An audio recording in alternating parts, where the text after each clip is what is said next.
Help! Hello? Nope, not yet. Hello? Hello! Hi, everybody! Arthur! Our microphone isn't working.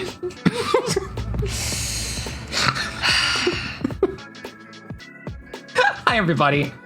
Apparently Voice Mod decided to fuck around with us and find out. Hello. Oh, darn. Yeah, hang on. That's better.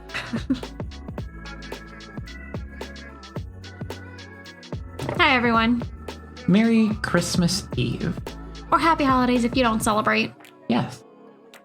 Hey, cunts and Ash. Wow, you are multiple I am cunts? multiple. Imagine.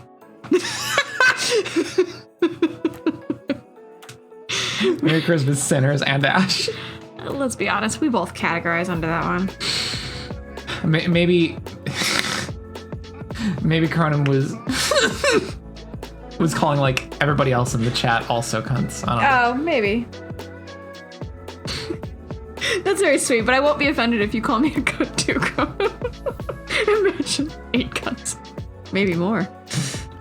Hello, Baru, Cronim, Narset, anybody else who might be lurking in the shadows. Calling everyone in chat a cunt. I have cunted. Today's a fun day. Today, hello Jay, we return to Disco Elysium. Oh, that's why it's fun. I was like, because we walked a couple miles in a mall? We also did that. You're gonna see me starfished behind Sparrow here in a bit because my back hurts. We also scouted out a potential friend gathering location for the hopefully not too distant future. For the locals. Sorry, everyone else who's not local. So that'll be cool once we can get that shindig all spliced together. For now though. Did you say hi to Jay? Hi, Jay. Yes. I'm gonna say hi to you. Today is Christmas, aka the day of good food for me, says Cronin. Hell yeah. Yeah. What kind of good foods are you eating? Thinking of having a little drink today as a treat, nothing crazy of course, but it turns out on isotretinoin, that's actually a bad idea, so it's non-alcoholic wine for me. Oh, Sag. I guess that kind of helps.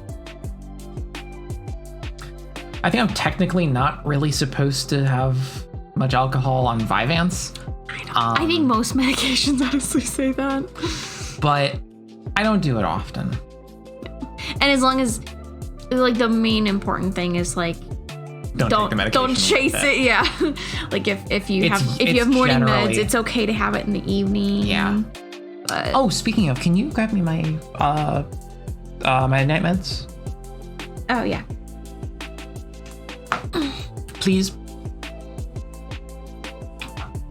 Please.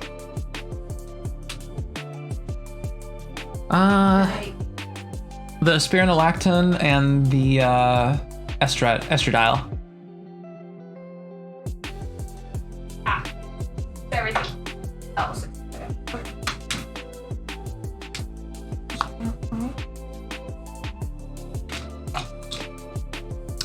Baru says, thank you. These aren't the. Is the blue that dissolvable? No. Or, oh, this one. Yes, yes. There's a water, so you can take the first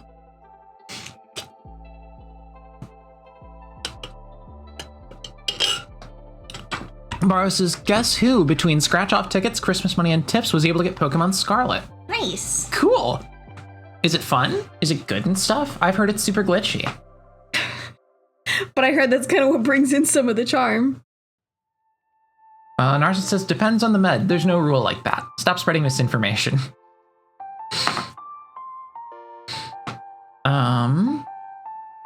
Cronim says, Nars, can I have it in the morning? Or can I have it in the morning if I take the capsule at night? Narcissus says, ask your pharmacist. And no, that is not me. You are the local pharmacist, though. Varus's Final Fantasy ass medication names. I take 200 milligrams of Bahamut daily. Take a new type of antidepressant called Bahamut. The fun game is, guess the name. Is it a medication or a Pokemon? Cronin says, I thought that was you. Oh, never mind. No, see, Narset is our local doctor. Wow, that's a weird Pokemon name, huh?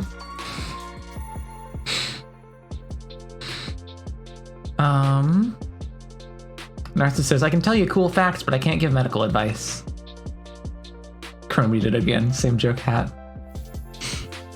And Narcissus says, oh, I'd roll at that for some reason. What? ID rule at that? What? Maybe taking 200 milligrams of Bahamut. Oh no, the name the Pokemon medication. Oh, I rule.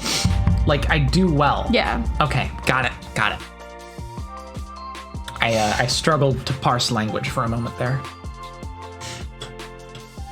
My local radio station ran a game Star Wars character, a prescription drug. Fun. All right. Hey, why don't we... Eat some fucking donuts. Well, I can't have donuts for a little bit because I still gotta dissolve. Oh, okay, I'll be nice then. And I'll wait for I mean, you can have some. I don't care. But I feel bad. Okay. I feel bad that I'm eating a donut without you.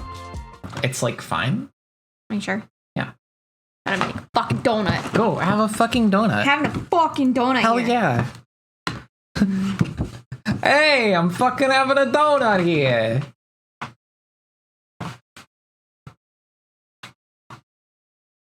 Okay.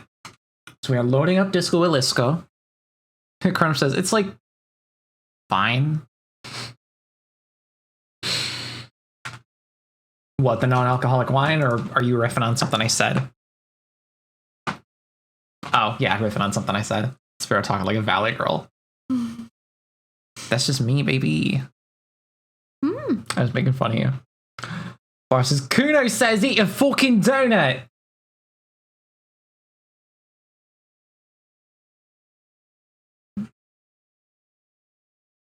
I like this one. All right. Here we go. Why is there Australian? I mean, same difference, right?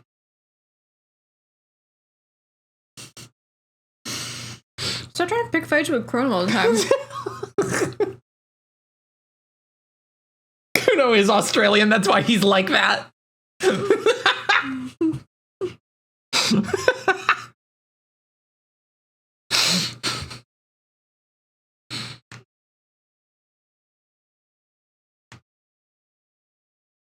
Boy, this sure is a loading screen. Mm-hmm. So which one is that? Strawberry? Raspberry. Raspberry. It's so good. Alignment, Australian. Also, it's really awesome because, like, so the mochi donut, I don't think it's actually made with mochi, but it is a very chewy bread.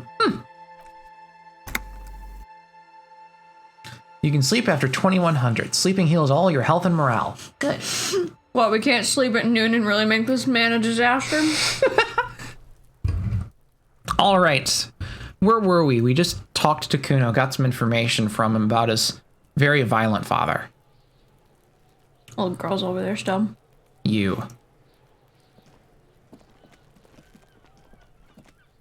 Kuno, the pig's getting pretty close to me. Come to snuff my shit out, I think. Looks like it's time for me to go, Kuno. Pig's come to take me in. I just want to ask you some questions. Take another step closer. I'm going away for a long, long time, Kuno. Going away for life. What's going on there? Fuck are you trying to pull, pig? Child, converse with me. What are those strange words you use, girl? I come from the woods, good Davidu. You don't want to go there with me. You don't want to see what I've seen. Bar says, I don't know if this piques your interest, but someone molded, I'm assuming you mean modded, Klonoa into Sonic Adventure. Interesting.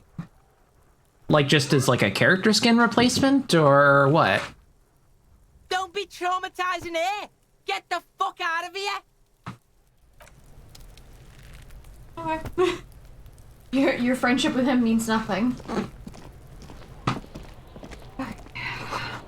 The letter R wears a crown. On the ribbon below, a light above descending.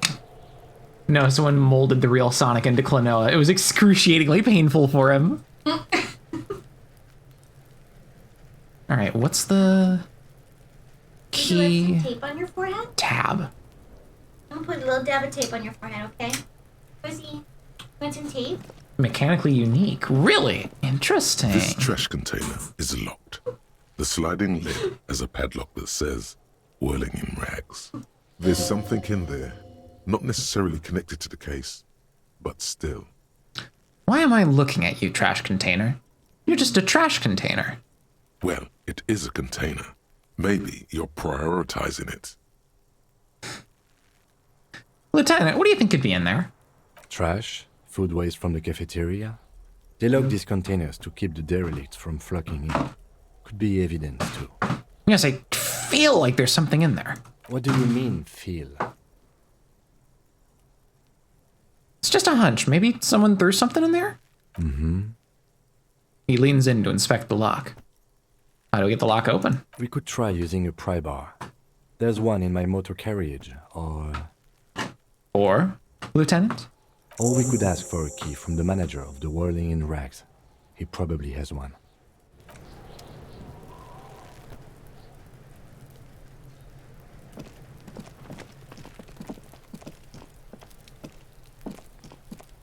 That is this.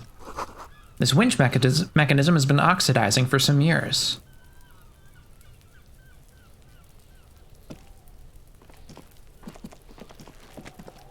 Be prepared for the info dump of your life if you get that trash open.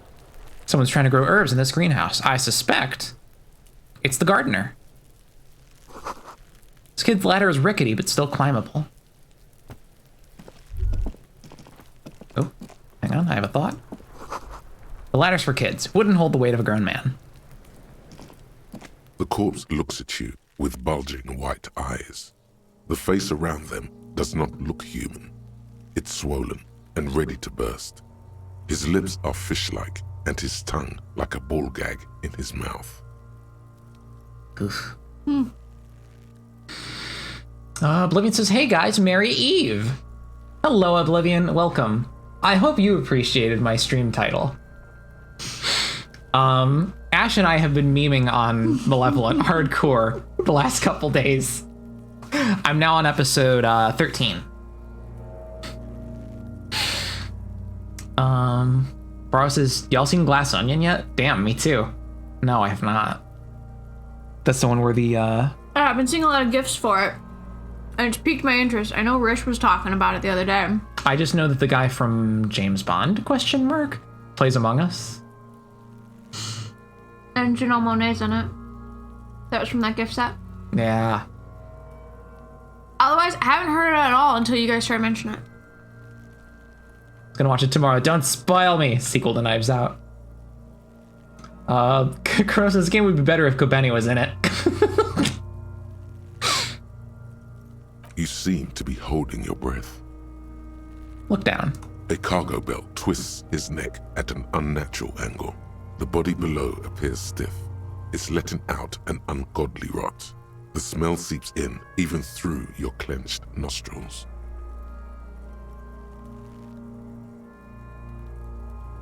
God, what is that? Why is it so bad? Active decay. It's okay to throw up, officer. No one is judging. He's about to blow! Cop's gonna blow, Kuno!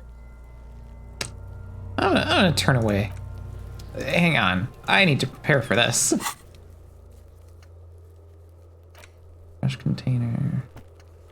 Well, at least Kuno stopped throwing the rock while you were over there. Honestly. I was surprised by that. I thought he was gonna keep chucking the rock at you. Content warning, if you're not into throwing up noises, that would be Ash.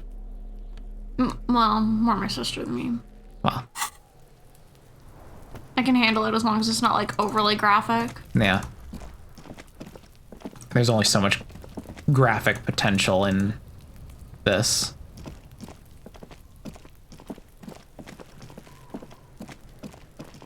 I don't know. They may put in a lot of voice acting into it. Who knows? Oh, you mean like graphic as in like... Oh, See yeah, a no, set I of mean, tire well. tracks in a brown Yeah, like if they're like, because I know I make the occasional like kind of jokes and stuff, but yeah, if it's like overly gross, gagging, choking sounds on it, then yeah, it might be a little too much for me. But understandably, yeah, they're not gonna be, unless they like zoom in or something just to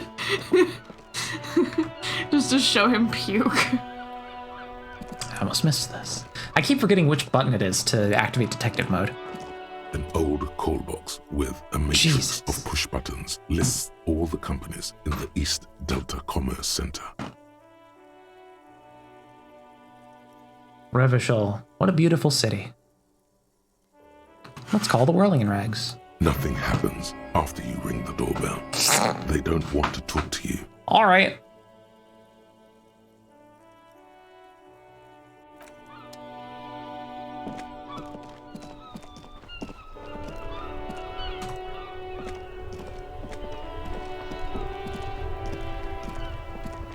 This Post Lavantorie mail collection box has been heavily vandalized with graffito. A closer inspection reveals 2 bullet holes in the front. Good mail delivery box. Pat the box.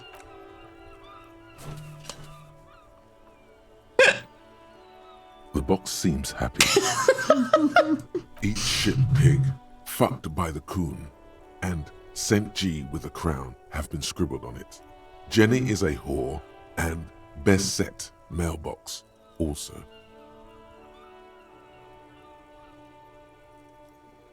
I feel your mail collection box. The mail collection box seems cathartic, thankful even. So do you. You shudder. Then you swallow. Hey, don't call Jenny a whore. Jenny was a friend of mine, says Cronin.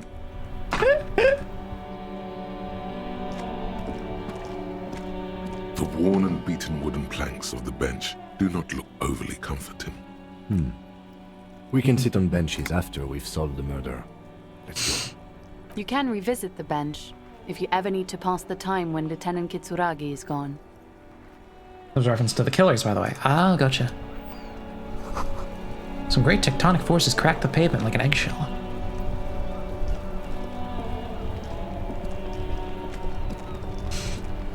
Before you stands a motor carriage. The bodywork is covered in blue and white livery, bearing the number 57. Vapor emanates from the large engine on the back of the vehicle. It hasn't had time to cool off yet. This must be the infernal machine that tore you from oblivion. In the cabin, you are welcomed by a set of steering levers, a radio microphone on a hook, a pull-out toolbox under the seat, and the soft glow of the fuel preheater gauge. Kim, what are we looking at? What is this machine? This is the Kupris Kinema, my motor carriage. You can use the toolbox and the radio if you'd like. He nods at the cabin. Motor carriage, motor carriage. Something bad with a motor carriage. A dark lump rises in your throat. What is this sinking feeling I have with the words motor carriage? Nothing, nothing. It's probably nothing. Forget I brought it up. Please proceed with the carefree lollygagging. Just Big John energy. Yeah, seriously. I'm telling you. Alright, I gotta get started on wrapping presents. Okay. I'll still be here, guys. I'll just. Oh, you whapped me with the little puff. Sorry. Be careful, Sperry. You might die if you hear the wrong thing. Are my thoughts gonna fucking do physical damage and punch me in the face? I mean, seems like it. I'm gonna fuck you up. He's gonna fuck you up worse than Kuno could. Shoot me.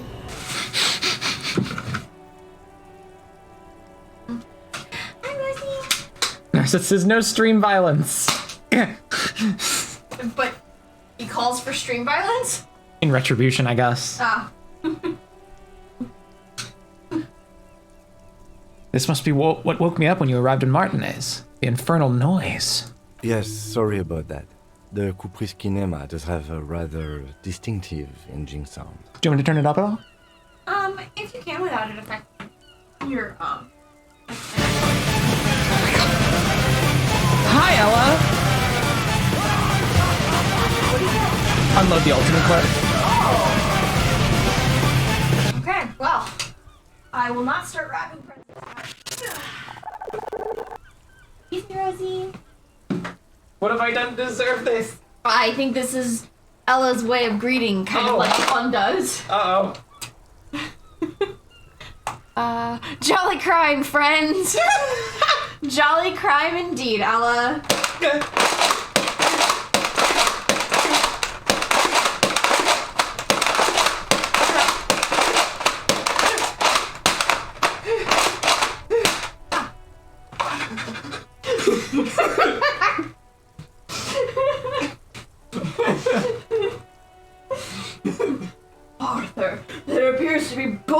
coming at you from high velocity.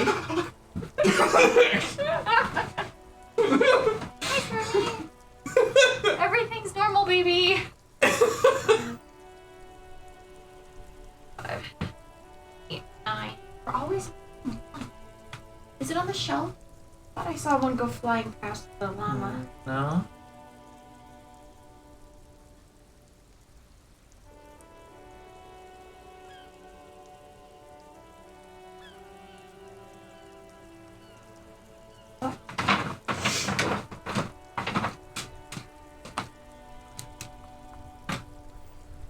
Hi, Rose. Ciao. I don't want to run Is you this over. it? Oh, yep.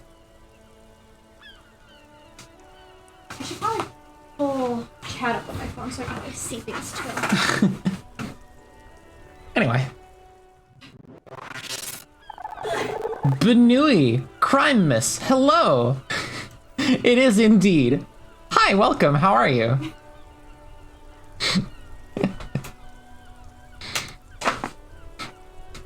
Ellis is the way the aim kept dropping. Ash, please.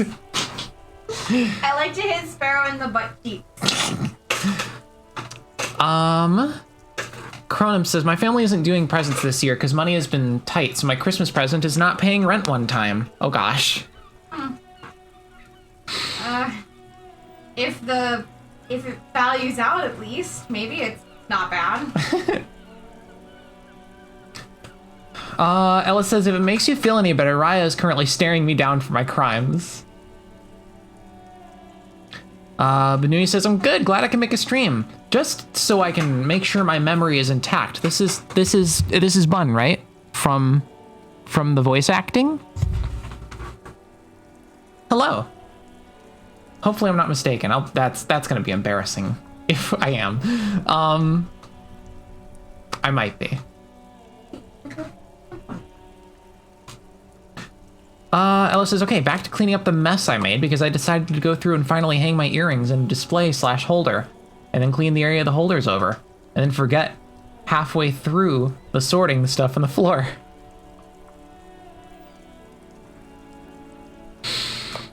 Cronos says, Benui, are you my mutual on Tumblr? I'm glass arm shattering. Benui to me says, oh, no, that's not me, unfortunately. Got it. My mistake. On Tumblr. Interesting. Yeah. And then Benui is Cronum's Tumblr mutual. Okay. Whoa, you are Tumblr? Carp? David Carp? You know, I kind of forgot about him. He was like the Tumblr daddy or whatever. God. Whatever happened to that? Alright, I'm somehow missing another bullet. I think I miscounted. Sorry about the live, yeah. Says Benui. How dare you add live video streams to the websites? Alright, pass coming off. He says it with very badly concealed pride. Can we turn it on and drive somewhere? No, I'm afraid not. We have a murder case on our hands, remember? Do all policemen in the RCMs have such cool motor carriages? The Caprice Motorcar does provide most of our patrol vehicles, yes. But this is different. This is a sports model. I might be wrong, but this one is a sports model, right? You're right. I didn't take you for a motorcar enthusiast. Do you also like tip-top, detective? A vainglorious smile spreads over his face as he pats his machine. What's tip-top? An interstellary racing series. You should definitely give it a go if you like motor carriages. It has fantastic competition. He smiles again. Ella says, damn, I am behind on Tumblr news. You can go live on Tumblr? Yeah, it's a new thing now. Like on TikTok. Or Facebook. You can go live on TikTok? Yeah, I thought you can go live on like Insta. probably. Cronos says, why did you say it like that, detective? Ella says, also, I need someone to be of the knowledge that my living room catch-all area /dresser/counter contained a grand total of 8 keys and 2 are blank, but the rest appear to go to something, and the only one I know for sure is a car that I no longer own. Oh dear. TikTok made a whole TikTok studio to tempt more people into going live. Fun, fun. Look around the cabin In the again. cabin, you see a set of steering levers, a radio on a hook, a pull-out toolbox, and the soft glow of the fuel preheater gauge. Run your fingers over one of the steering levers. Sensually. It's not sensually. The white suede feels luxurious under the touch, and the metal clutch handle so very familiar in your palm. It's a little sensually. Narcissus says, I heard ape keys, but read 8 and have disappointment. I was preparing Balsamra gas. Jesus Sparrow, why? You ask this of me? Why, what? Why am I making it sensual? Ella says, I only know about TikTok Studio because I guess I hit the follower threshold to gain access, but then some people unfollowed me, so I lost access, and then more followed, so I got access back. Yeah, I am not nearly active enough on TikTok to have that sort of fluctuation. While we're on TikTok. Tap on the fuel preheater gauge. As you tap on the gauge, the indicator pin jerks as if startled. It's in the large orange sector, indicating the engine is warm. Next to the gauge is a red switch labeled heat. There's no use pressing the heat button. It won't start without the ignition key. He says and jingles his keys. Well, hello, ladies, I say to the swarm of porn bots following my blog.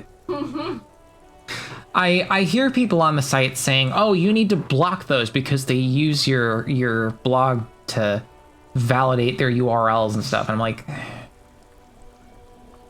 is it worth my time? Sparrow's like, that's effort, though. There's so many. There's so fucking many. Ella says, it's my current shithole fixation until Twitter stabilizes. Then I'll be more active on Twitter than TikTok. I like the brief spurts of activity / focus kind of apps. I don't know if Twitter's gonna stabilize at this point. It seems like it's like a ship that's had a few holes shot into it. Violently. Bunui says it's fun to block them because you get to see all their bios. One I got said that they were from both Australia and Alaska. Ella says, I am also not sure it will stabilize. Colonel says, Alaska is part of Australia. We claim it. Narcissus says, can you shoot things non-violently? Fair point. Ella says, on the upside, unlike Twitter, I get mini clout on TikTok. Translation. We're not going anywhere right now. Alternative translation. Don't even think you can drive my MC. Mix says, Crimbus! Oh, boo, Adland. Oh, no. Hi, Mix. Sorry the ads punched you in the face as soon as you dropped in. Hi, Mix. Bye, Mix. Merry Crimbus. Well, are they even gonna say it? I don't know. Ella says, I feel like Canada would fight you for Australia. Or the other country, the bear one. The bear and vodka one. Wow, brain. Please. BRB Googling. Russia? Thank you for the cat ears mix.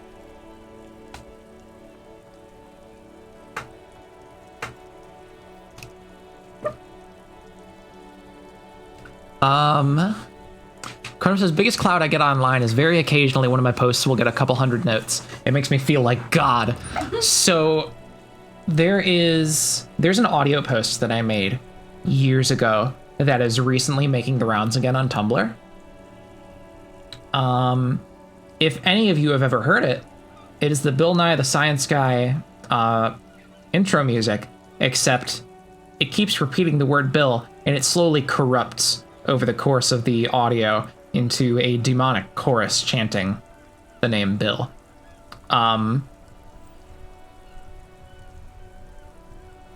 It's actually been a little bit since anyone's reblogged it apparently, but I've been seeing sporadic bursts of notes for it here and there. Here we go.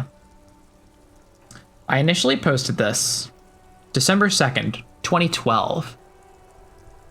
It's currently at 170,313 notes. Jesus shit.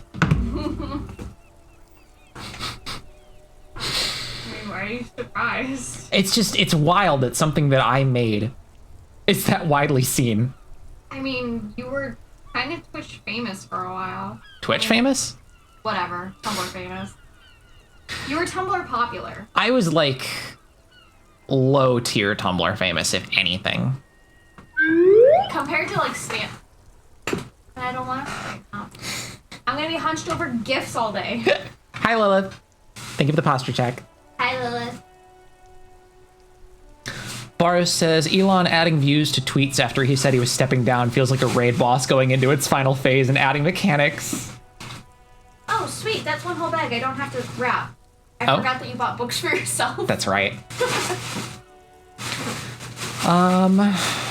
Ella says Russia. Russia was the answer. I don't know why I couldn't think of that. Hey, you know, thinking's hard.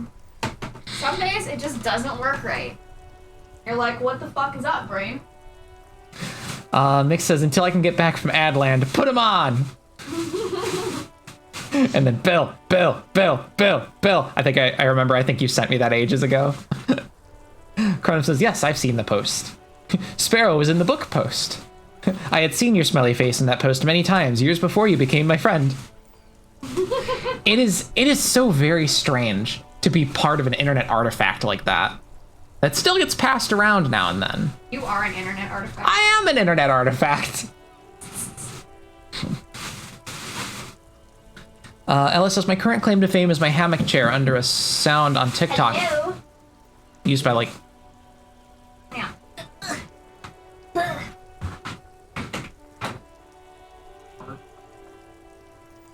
Oh, look, it's her. You didn't use one.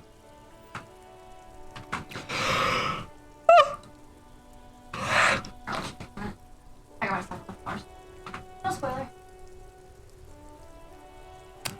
I like the hat and the ears. Yeah. Ella says, my current claim to fame is my hammock chair under a sound on TikTok used by like only neurodivergent people. Bar says, if anyone is curious, Switch carts still taste bad. Mix says, Baro, how do you know? Baro says, you know exactly how I know, Mix. Ella says, yeah, I looked at my Pokemon one to check Baru. Lilith says, why would you want to know what that tastes like? Mix says, remembering the fact that I got here because of that book post getting passed around Twitter in February. Ella says, why not know what it tastes like? Baru says, I'm a freak. Lilith says, mood. Hey, am I allowed to take the stickers off and still let them be returnable? With the gift receipt? Maybe? I don't actually know how that works. Because the lady at GameStop took them all off, but the lady at FYE... I would say probably, yeah. Cronum says, so I had a dream last night that I was reading the Berserk manga, and I don't remember much, but I do remember that Evader Zim was in it. He was in the manga. The fuck? Hi, thank you for stepping all over that. All right, let's pick up the radio. The frequency tableau lights up, and a green button labeled Prime Line glows like a feline eye. And then you hear something. The soft purr of electrical kittens. Radio waves cast far and wide over the metropolis. A woman's voice greets you through the static. This is Precinct 57. Hello, Lieutenant. How may I assist you? Lieutenant? Narcissus says, Kato wants gifts. Kato will get a gift of mouse shoved back in tiny little stocking. Mick says, the first thing I ever saw of you is you replying to someone who said, person in the glasses has committed murder at least twice, and you replied with, this is slander, I only succeeded once. I forgot about that. Wow, that's kind of a more obscure one, I feel like. What, a more obscure... Post? Well, no, it was... Tumblr post? What? Is that what you're talking about, Tumblr post? No, it was someone was passing around the books post on Twitter, and someone in the comments had said, person in the glasses has... yeah, and then I replied. Okay, got it. Yeah. Cronum says, you did look mildly homicidal, yes. Narcissus says, good answer. Barrow says, also being friends with the Target Electronics manager is enabling me to get a return on a digital copy of Just Dance I bought this week because the new one just really sucks that bad. Oh no. Oof. Ella says, I only found y'all on Twitch. We collect people from all over. Mick says mildly is putting it lightly. Ella says, I just hang on to friends' coattails and fall off on the next coattail to grab. And now you're stuck with me. And I am pleased to be so. What? Really? Hello, Alice. Please Get out of assist my our sight. colleague from the Get out of 41st there. precinct here. I'm putting him on. Obsessive little weirdo. Hi. Are we worried about taking the prices off everything? That Because this one's not coming up. if it's too much trouble, then like, I mean, I can use a little marker and blank it out. yeah, I mean, that's your call. I'm not super concerned about it. Narcissus says, if I'm collected, are we like Pokemon? Do we have types? What kind of follower type am I? Ella says, I want to be a ghost type. I can make you a ghost. A live ghost type? I can make you a ghost type. Where's my elemental evolution stone? It's a brick. Sorry. Do not threaten Ella. I didn't mean it. Ella, we love you. Don't worry, Ella. You are safe here. Lilith says, can you make me a ghost type? No. No, Lilith. It's not a threat if I'm asking for it, right? No. Now.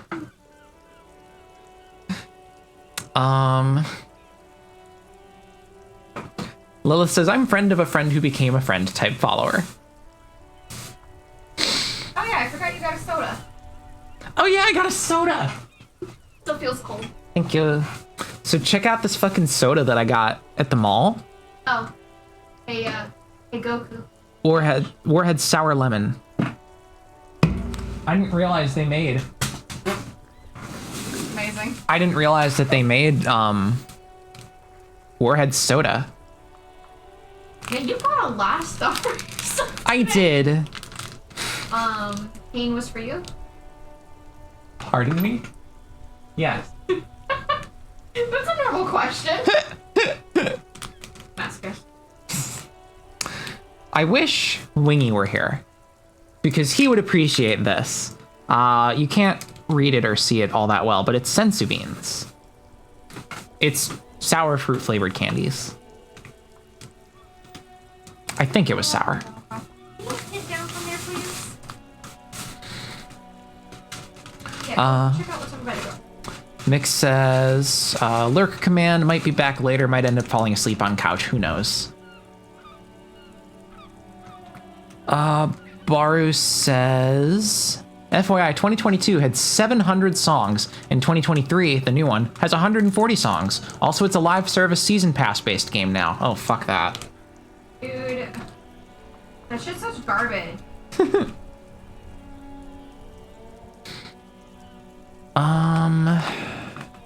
Ella says, I got in trouble at work because I was like, I'll live 3 times longer than I meant to. So, like, if you didn't make the joke, I was gonna. Barbara says, I love Noel. Chrome says, Obama soda! Ella says, ooh, I've seen those on TikTok. Lilith says, chug that. I'm a little afraid to dig into it right now because my tongue is still a little bit messed up from fucking scarfing down a share bag of Sour Patch Kids the other day. Do you want me to wrap them with the gift receipt, or we just hold on to the gift receipt and then pass it out afterward? I I don't really know what standard procedure is. I'm not sure either. I think we can just set them off to the side for now. Okay. We'll hold it and wait for their disappointment. Yeah. Ella says, I kind of want to order one. Someone said it was actually kind of tart, and then the other person just hated it. Lilith says, weeb. Narcissus, do they full heal? Let's find out.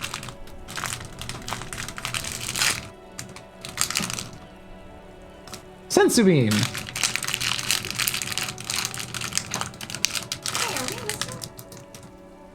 Are we? We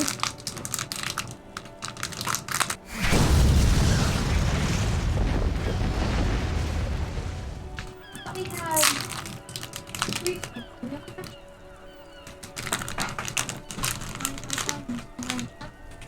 I don't remember us getting a third thing.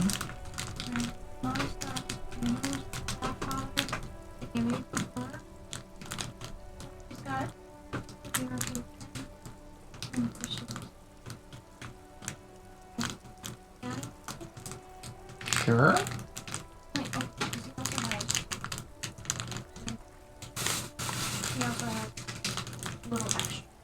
Sure. Do we have the receipt?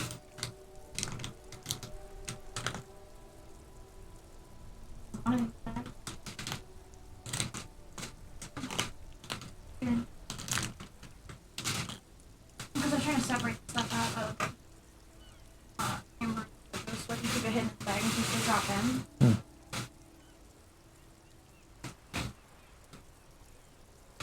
Sensodyne.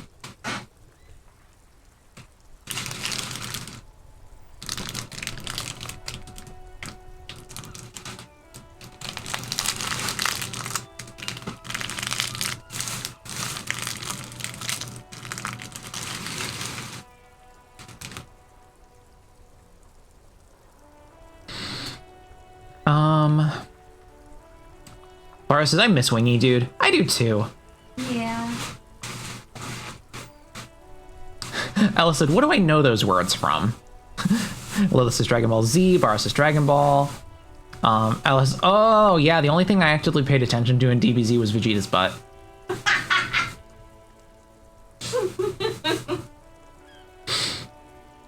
Chrono says, I don't know if Wing and Airlock are coming back. It's been so long. I know Airlock's still like floating around here and there, but yeah. You're on Tumblr. I haven't seen her on stream very much lately. It's pretty rare that she's been popping in. Yeah. Wing's gone dark for a while though in terms of internet. Lilith says weak. Hand it over. Bar says, I once ate 37 warheads in one sitting. The inner lining of my mouth peeled off. Fuck. Yeah, I did something like that when I was a kid. Narcissus says, dang, timing was wrong. Wanted you to eat it as that happened. Yeah, sorry, Ash was getting my attention. Sorry. Ella says, one of the people I was in training with said that she would put gift receipts in envelopes marked get out of jail free card and just leave that attached to the gift separately. I do not know holiday customs though. I just thought that one was cool, so I remember it. Narcissus says, what happened to Wingy?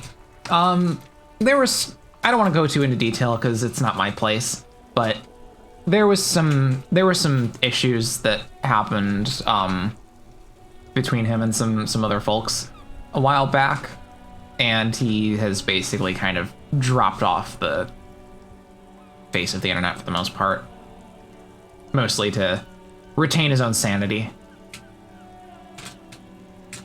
Ella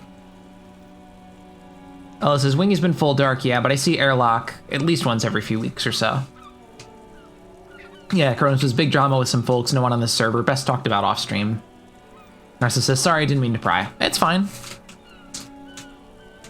Hi Alice, this is the officer from 41st Precinct speaking. Nice to meet you. This is Officer Alice Demetri, Precinct 57. How may I assist you? Under the green prime line, a yellow saved button catches your eye. You wonder what the lieutenant's default radio station is.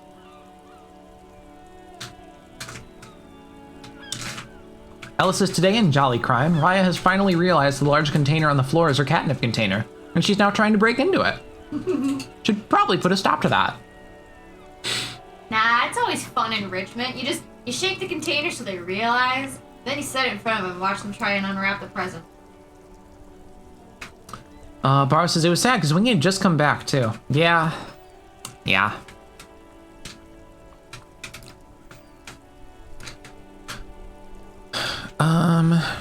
I was told I need to connect to my station, the 41st Lazarus. It will take just a moment, officer. Her voices fade out into the familiar radio static. Voices? Plural?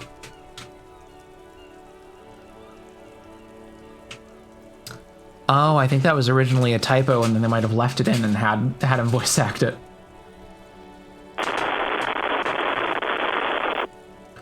Ella says, oh, it's like storage container.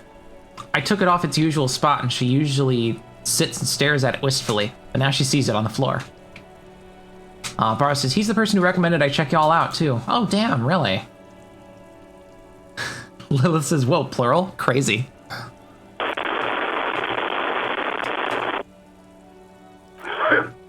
Gottlieb, what do you want? You hear a man clearing his throat briskly, and then an answer. Kronos says, wow, the voice actress was crazy talented to make that static noise with her mouth. He's carelessly chewing on a piece of hard candy. I was told to call the Lazarus. People are worried about me. Oh, it's you. The man is unpleasantly surprised. You know who I am? Yes, there's no end to the misfortunes fate has seen fit to rain upon me. Sure, but can you tell me about myself, as in who I am? Who? You are? You lost your human visage a while back. Now let's get on with it. I've got more important things to do. Oh, I'm sorry, we're not going to touch on that? On what? Who you are, you lost your human visage a while back. Now let's get on with it, I've got more important things to do. Maybe more to come on that. But it took me back to the options, and I have the same chat options as before. Nothing that fucking acknowledges that. Maybe there's nothing more he'll say on it. But we know that you got blackout drunk for some reason. Bar says there's a new anime with the actress actually making fucked up staticky screams. Fucking how? Lilith says, yeah, losing your human visage, isn't that weird? I did it a while ago too. I think I've developed extreme photosensitivity. That's because you're hungover. Even the radio waves coming from your direction smell like liquor. Do you feel like your eyes are twitching too? Yes or lie? No. Bochi the Rock, by the way. Oh, really? Benui says Bochi's voice actor is wild for doing that with her voice. I think I convinced Ash that we can watch that one at some point by showing her the Mother's Basement video on it. It looks fun. That's the tiny vessel pulsating from high blood pressure, stupid officer. You might be sustaining permanent damage to your vision as we speak. Not much I can do about it. I'm not an eye doctor. But what kind of doctor are you then? The busy kind. It's not life-threatening, just annoying for you. I've got more important things to do here. Kronos says, I've heard Bochi the Rock has another cringe fail girl in it. I should watch it. You should. It does. I think I've had a heart attack. And you survived it. Congratulations. Are you mobile? Even better. Yes. Anything else? I wouldn't worry about that. Officers your age have coronary trouble all the time. Also, death is a natural part of life. He almost sounds like he wants you to die. Lilith says, I'm a cringe fail girl too. Yes, and we love you. Accept it. The body is an object, and objects break down. Do what good you can with yours, before the rest goes too. I've lost my memory. All of it. With all the damage you've been dealing yourself with drugs and alcohol, I'm not surprised. There is no surprise in his voice, only careless superiority. You're not surprised. Okay, anything else? What else? I'm not a brain doctor. Look on the bright side, you've got a whole new life now. Use it wisely. It's hard to say if he doesn't believe you, or doesn't care. Isn't there anything you can do for me? What? You want me to do blood work for you again? Tell you just how bad things really are across the board? You want another rundown of everything collapsing inside your body? Yes, I want the truth. You want the real, honest-to-God truth? Stop drinking, eat magnesium and vitamin D. Our station is not our retirement home. We don't have the funds to deal with rock stars past their prime. So it's political. You're being neglected because of political reasons.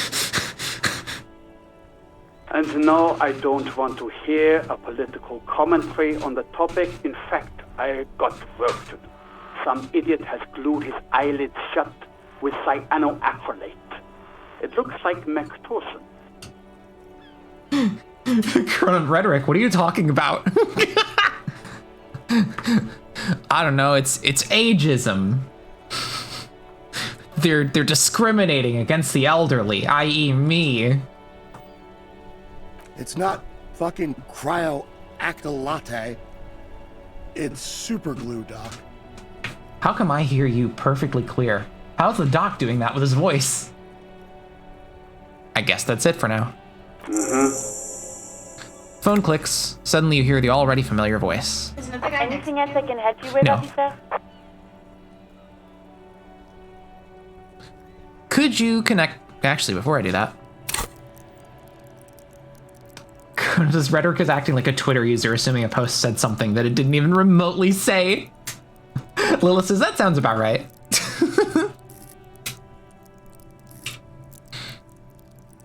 Let's see.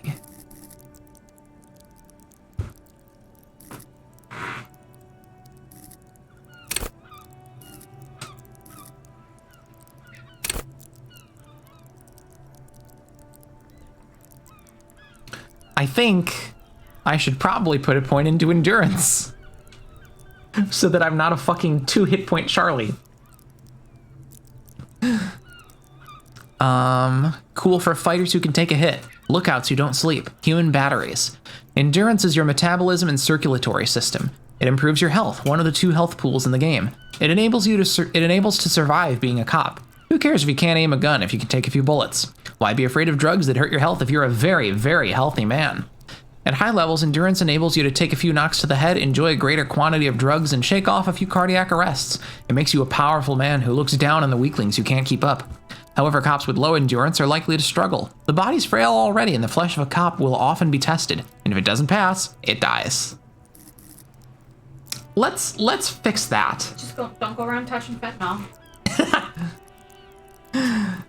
Lilith says, I think you should never put points in endurance. Chronos says, yeah, you should probably raise your HP. I found the game manageable with 2 points of health and morale, but 1 is very dicey.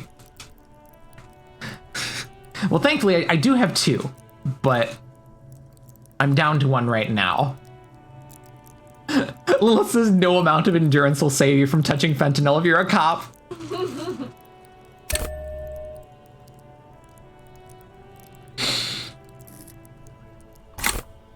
Cool, I now have 3 total hit points, 2 active.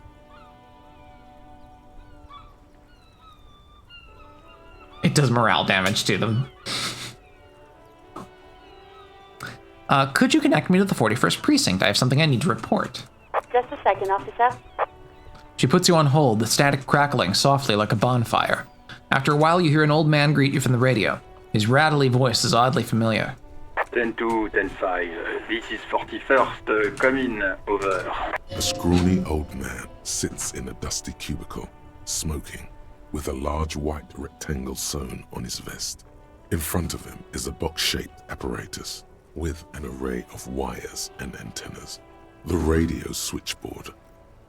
Hi, this is me here. I work at your station. 10-4, what's your status? Over. I'm Arthur now. If anything, I feel like you might be French without how everyone's talking. Chronos says, this guy sounds French as fuck, but Kim doesn't sound very French to me.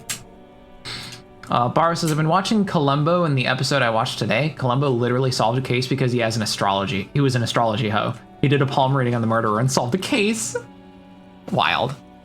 We saw a DVD set, well, not a set, but I think it was like the season 1 DVD for Columbo. Yeah. I was like, oh, Tumblr's newest Blorbo.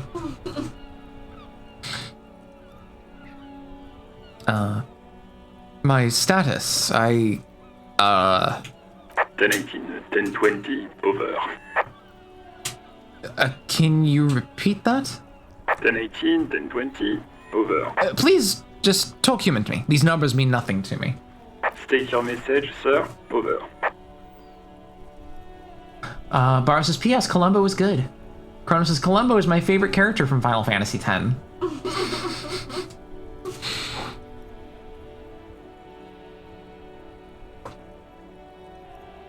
I need to report my badge missing. But you said... never mind. The lieutenant's eyes go wide. He shakes his head. Oh yeah, didn't you tell me you had it? Yeah. Barra says, I bought the whole series for $45 for my best friend. Nice! 10-9, repeat message, over. My badge, I can't find it anywhere. Basically, it's gone. 10-4, message received.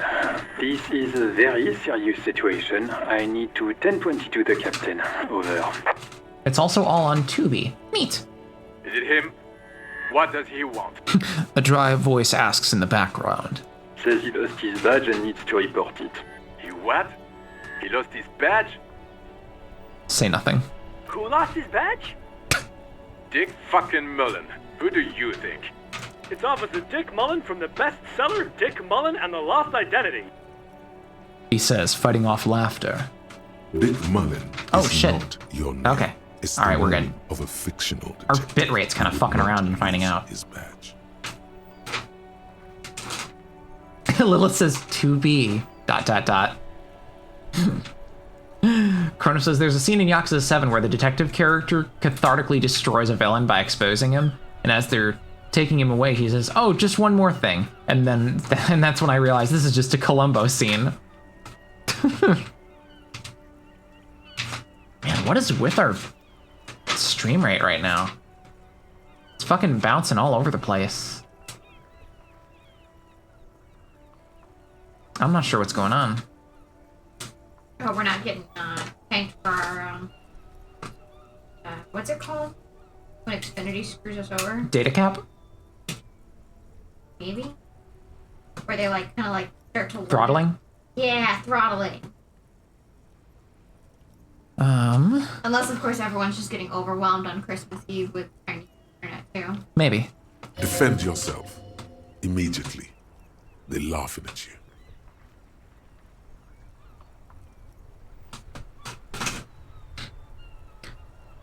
Haha, officer has lost his badge, haha. Like I'm the first cop to ever misplace his badge. He says this has probably happened to other policemen before him and laughs sarcastically. Oh god damn it. Is he fucking kidding? The whole station's gonna be dicked for this. Kronos says, also, I like how old shows like that can just randomly become a Tumblr blorbo. I know, it's ridiculous. Satellite Officer Vikmar is wondering if you might be joking and adds that this tarnishes the reputation of the entire station. Over. Mullen dicked us. Can we just move on?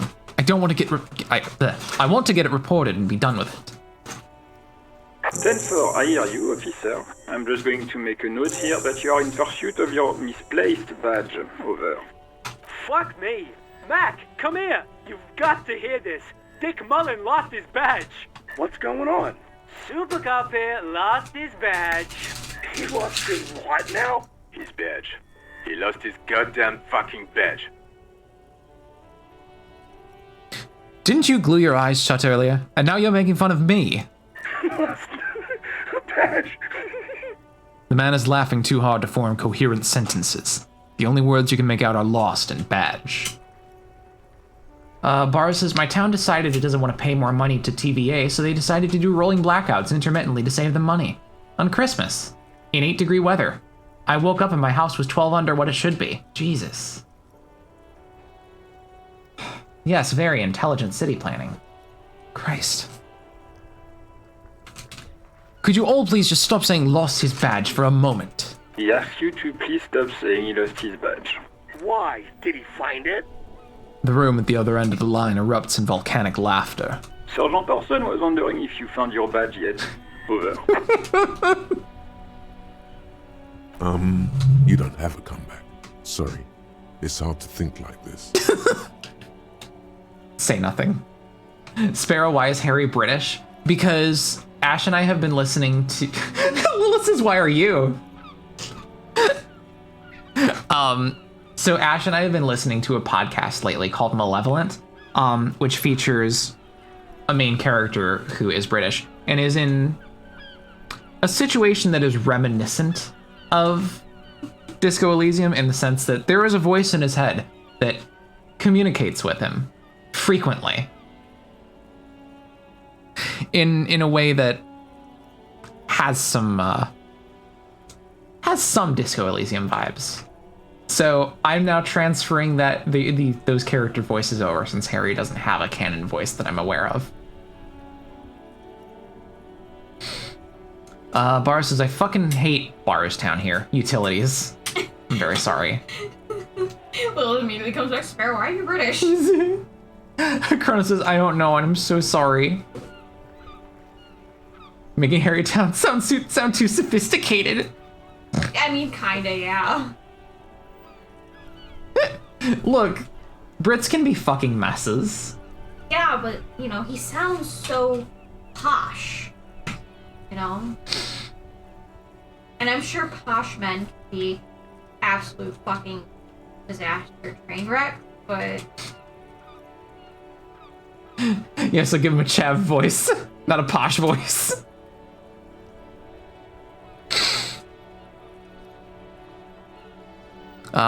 Say nothing. He's not replying.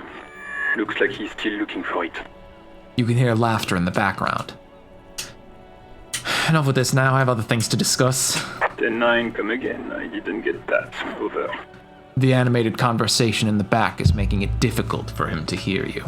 New heights even for Captain Sober. Ask him. Ask him if he's lost his gun, too. The speaker gasps for air. The room roars with laughter. Sergeant Orson wants to know if you lost your gun too. Over.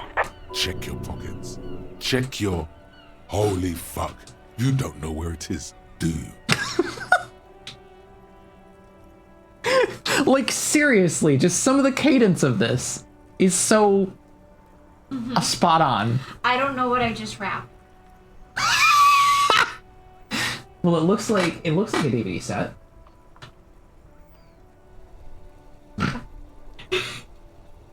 It's like, by the time Dad took all the labels, I was like, oh, I'll let you pick one. And then I just walked off with the whole pack of them. So I don't have any way to mark them yet.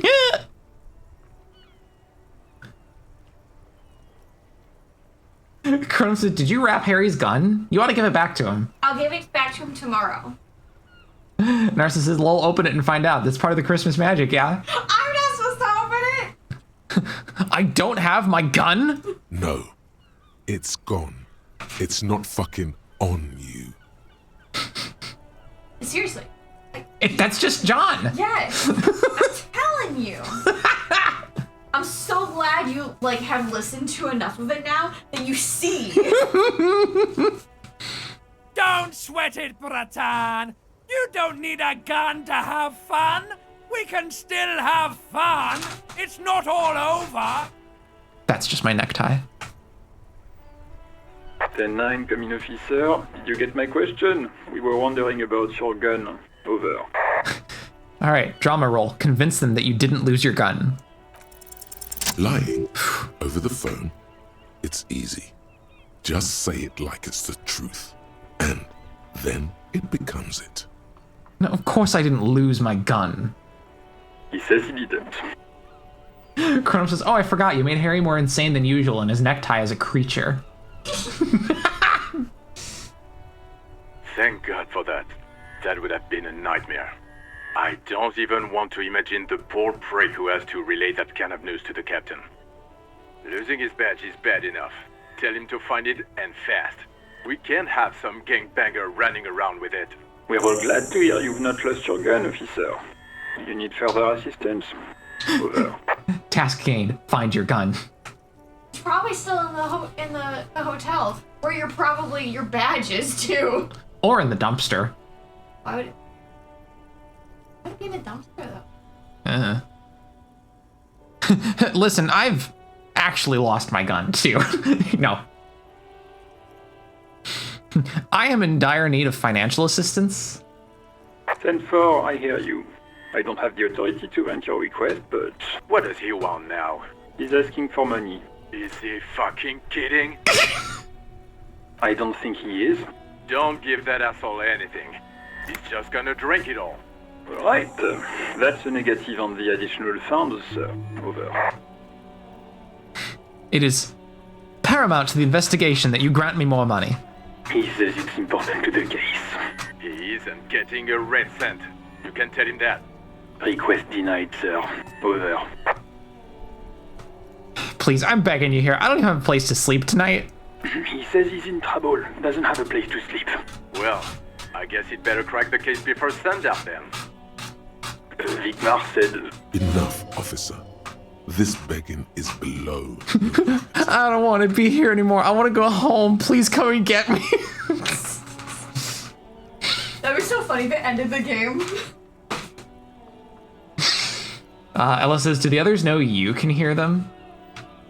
Me as the player character? Or, oh, like that Harry doesn't actually need the messages relayed? Probably not. Okay, heard you. No funds. Anything else, sir? Over. Narcissus says, there are a few ways to end the game suddenly. This might sound odd, but there's personal details I'd like to discuss. Okay, 10-4, sir. I hear you. Relay your question. Over. Okay, I'll drop the British accent. It doesn't really fit with Harry. Wait, before you say anything stupid, think it through. What's there to think about? You're going to be looking at a straitjacket if you tell everyone you lost your memory. Be smart about this. Ask if he's there alone. 10-4, sir. I'm not hearing your question.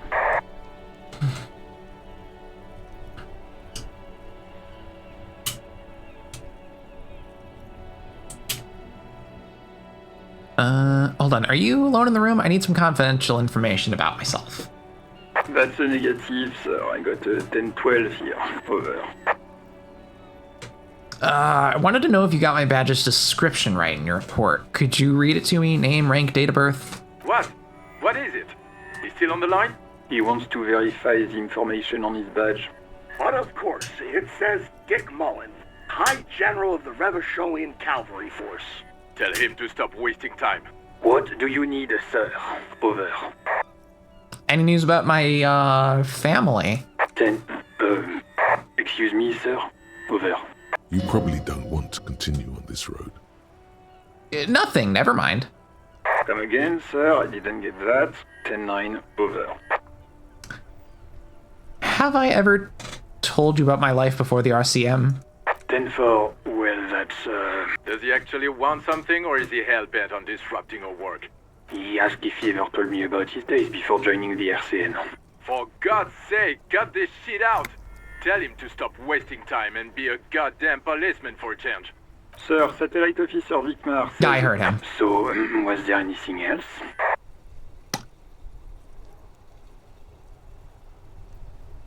Let's wrap this up. Understood, sir. Over. That's all for now. Roger that. 10-10. Over and out. The static ends with a loud click, then everything's silent in the cabin. 18 kilometers to the south, in the 41st Precinct's relay booth, a small crowd has gathered around Communication Officer Jules Oldboy Pidier, around a dozen cops. The small room is filled with cigarette smoke, abuzz with laughter when Officer Judith Minnow enters. Her left arm is in bandages and her hair trimmed short. What is going on here? Did something happen? She asks, startled.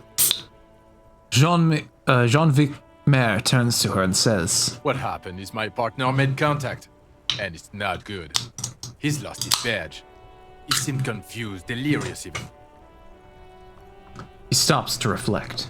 Mac, the torso Torson, is finger-fucking his fist, laughing hoarsely and apparently telling some dirty story to his partner, Chester McLean, near the entrance. Yeah, Mullen was fucked, alright. Sounded fucking drunk to me. Yeah, Mac's right. This was some gnarly shit there. I mean, before he started begging for money, it was... Enough! None of this is funny. It's fucking sad. That's what it is. He's a cop. He's one of us, goddamn this. The commotion dies down. All eyes turn to Satellite Officer Vic Maire. We must help him. Minnow looks down at her neatly polished black shoes. There's a quiet firmness to her voice when she speaks. Yeah? How do you fucking plan to do that, huh? Get him off the drink? Go jogging with him in the morning and get him on carrot juice? He's a lost man. I just know we can't give up on him when he's at his weakest. He wouldn't. The crowd in the room has started fidgeting uncomfortably. Someone's trying to slip out unnoticed. Mag, man the door. You know what he told me? I don't want to get better. I want to get worse. Those were his words. He sighs heavily and turns to address the room. This shit does not leave this room. Not a word of this to the captain. Or anyone else. We'll give him a couple of days to put his shit together. I guess I can hold off the report for a few days. Old boy lights another cigarette. Good. Okay, everybody. Nothing but a prank call here. We all got our laughs. Now get back to work. Far north, on the other side of the motorway, the officer quietly hunches with his hand in the motor carriage. Narcissus says this is such a great convo tree. So, why did you hear all that conversation? I don't really know. It had something to do with my success check with the Esprit de Corps skill. So, like, suddenly you're able to, like, listen to the future or whatever? Or, like, kind of tune in and have an idea of what's going on down there. Interesting. Based on, like, history and knowledge of the culture of the profession. So kind of like you'd understand, like, what their next steps are, some of their comments and stuff. Maybe. Narcissus says your character doesn't know any of that happened. Also, sometimes your senses lie to you. Just one more. Yeah, sure. Would that one be a lie, though, if that was a successful check? I don't feel like it would be.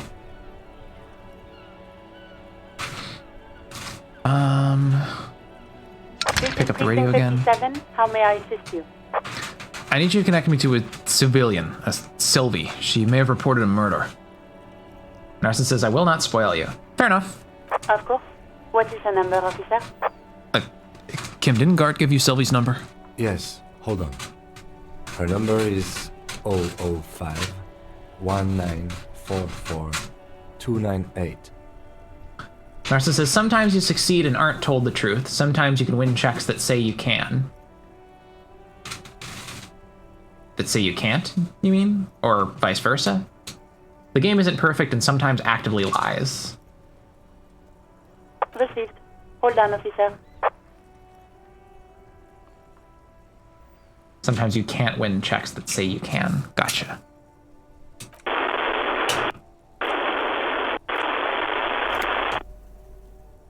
Start slapping a marching rhythm on your thighs. Give it a minute. She might be busy at the moment. Pickle says, I see a humbug bear. Hello. Just wait. Relax.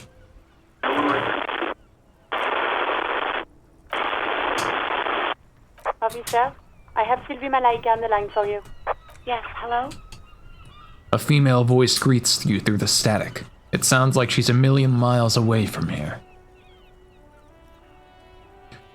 She's the one that reported the murder. Wouldn't she be local? I think, like, in terms of, like, mentality. Sure, but like again, if she's local, why didn't you just go find her instead of just calling her? You're in the area. You're questioning everyone else. Hello, this is the police calling. I have some questions for you about your last days at work. Oh, right. Hello, officer. What can I do for you? She recognizes your voice almost immediately. You can hear resentment in her tone. She's not thrilled to be talking to you again. Narcissus says, what, Pickle isn't subbed? Let's fix that. Narcissus, thank you very much for the... Narcissus 6691 gifted a tier 1 sub to Somnolent 2's Void Pickle. They have given 28 gift subs in the channel. Thank you, Narcissus. Yeah, thank you. Very kind of you. 28. That's a lot. Yeah, Narset's third place for gift subbers. Dang. Many thanks. Yeah, thank you. Merry Picklemas.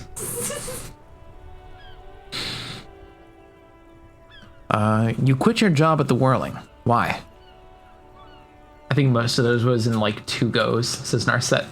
You mean, why did I leave the bar? Honestly, I'm not really comfortable discussing it with you, sir. You can hear her tense up on the other side. Wait, why aren't you comfortable discussing it with me? Let's just say I left because I needed to get away from someone. The static wavers. Get away from whom? You know whom. You think you hear a sliver of accusation in her words. Don't be paranoid. She's obviously talking about someone else, not you. You mean me? You need to get away from me. I really don't want to talk about this. Let's just forget about this, okay? Alright, I won't push you on this. Are you ever coming back to work? Maybe, I don't know. I just know I have to take some time off right now. She seems to relax a little bit. Was it you who called the police? No, not me. Do you know who made that call? No, sorry. I don't. Not a lot of people have phones around here. Copper thieves take the wires. That's more. Scraps to like, which one's which? Pickle says, I love how I'm somehow gifted subs in this stream. You'd think I'd be better at supporting my sis and Sparrow. The only times I want more money is to give stuff to others. You're fine. Yeah, it's not required, Pickle. People don't have the money to have the cables put in again. They use the Union's phone, or the one on the coast. It was someone else. We'll find them sooner or later, officer. It just might take a while. Why didn't you call? Didn't a corpse behind your workplace bother you? What? Of course it bothered me. But I thought the Union already knew about the corpse. What does this union have to do with anything? No one calls the police. The Union would get angry. You can hear her adjust the receiver in her hand. What do you mean by that? You know, what the Union says goes. People listen to them and they take care of their own, which is like everyone here. She seems to be looking for words. Garbage.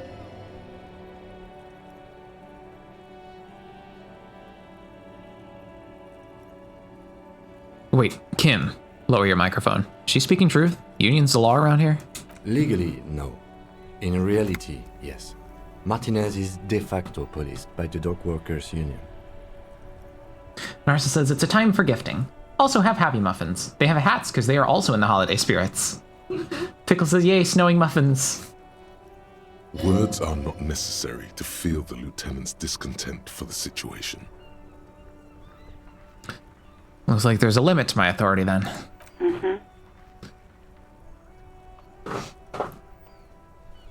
Tell me, why exactly did you let a corpse hang in your own backyard for weeks instead of calling us?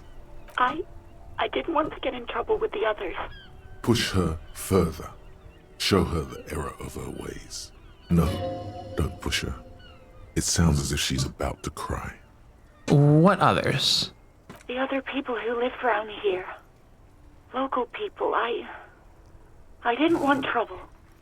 Her voice is resigned and weak.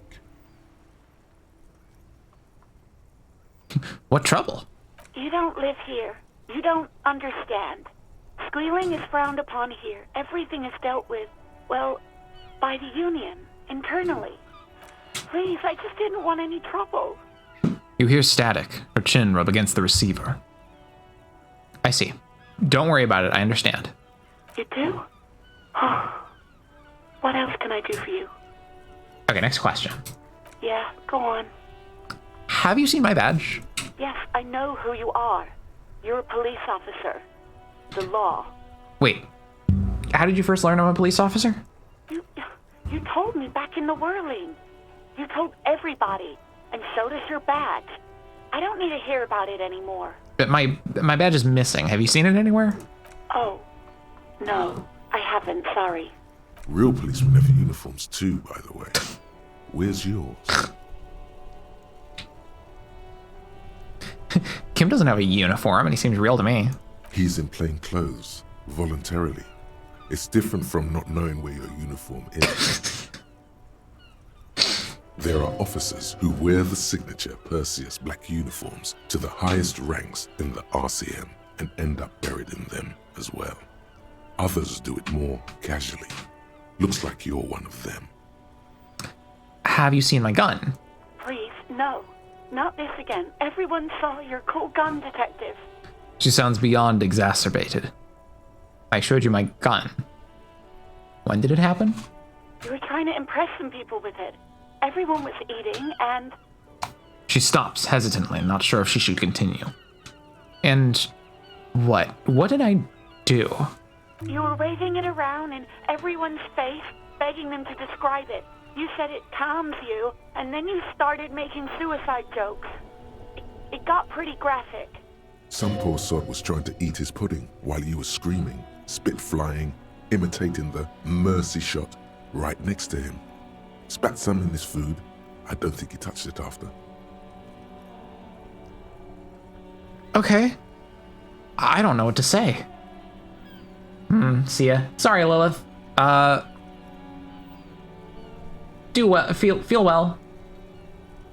Me neither. Bye, Lilith. Why would I threaten to kill myself? I mean, look at this world. I would love to stay.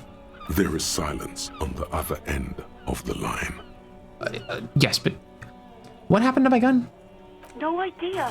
All I know is next you were waving around money instead, saying things like big bucks cannot lie and guns can't buy money, but money can always buy guns. It almost looked like you pawned it, but believe me, I did not ask. Have you seen my policeman uniform? Uniform? I never saw you in any uniform. You had your things on, the disco things. I think I got everything I need, thanks. I do hope so. Please, don't call me again. Bye. Wait, why does she seem angry with you? Yes, you have obviously done something to upset her at the Whirling in Rags when she was still working there. Wait, before you go, you're mad at me, right? Tell me, what did I do? I can't remember anything. I'm not mad, it's just... You were so drunk and so emotional all the time, and then the skua thing happened. It just made me want to quit. What? Skua thing? The stuffed bird. The great skua. You threw it against the wall while screaming, "Fuck that bird," and laughing like a maniac. I think you said it had been giving you shit ever since you got there. This doesn't sound anything like me. I love birds. Yes, well... The static on the radio suggests Sylvie doesn't have a comment. So you're telling me that I was the one who made you want to quit? Yes, obviously. You were the worst client I've ever seen. And I have seen so many assholes in this place. Pickle says, watch out for taxidermied birds? I've had sailors fighting, union guys grabbing my ass, kids stealing booze. Once a guy was glued to the karaoke machine every night for 2 months. But you... Go on. I want to know what I did. Well, you were worse than all of them. Honestly, you were getting borderline aggressive. Even about little things like not turning down the volume at 3 a.m. I even liked one of those songs you kept listening to on repeat. No more. I hate it now. Hold on, which song? We Go On by the O.O. I can't listen to it anymore. You've turned it into a parody. Sorry about the song. To hell with that song. Then there was your room. Your project. An experiment to see how bad it can get in there. I tried to send the cleaner, but you wouldn't let me. Threatened to make me understand. I had no idea what you meant, and I don't want to know. And then you screamed something about how you're a piece of shit human being, and why does anyone even let you work as a policeman? That you'd fire yourself, but you can't even do that. I am sorry. And then I had to deal with your toilet. The one you clogged with police documents, causing water damage downstairs in the kitchen. I won't even mention you waving your gun around, harassing customers, threatening to sing karaoke, threatening to kill yourself. Wait, police documents? The ones I had to wrench out of your toilet. What happened to them? Damn it, I don't remember what I did to your damn papers. I don't remember every little thing I do.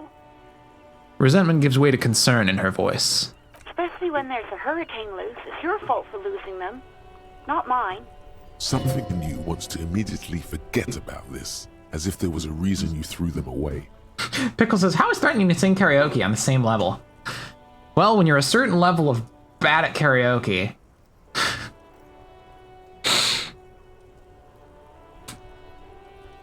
Pickle says, I don't care how bad you sing. Okay, I get it. I wasn't a very good tenant. No, you really weren't. You were simply the worst.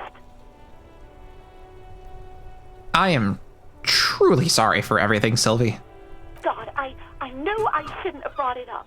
Just try not to call me again, and let's pretend it never happened. What else did I sing besides the OO? I'm looking for a song. All sorts of things. From disco, rock too. So much disco and rock. Was I singing The Smallest Church in St. Siennes? Yes, that's the one you like to sing along to the most. The later it got, the more that one came on. Interesting. You still have to find a copy, though, before you can blast it. Right. Thank you for talking with me. Take care. You hear a sigh of relief on the other end of the radio. Wordless, the call breaks. Then, the already familiar voice.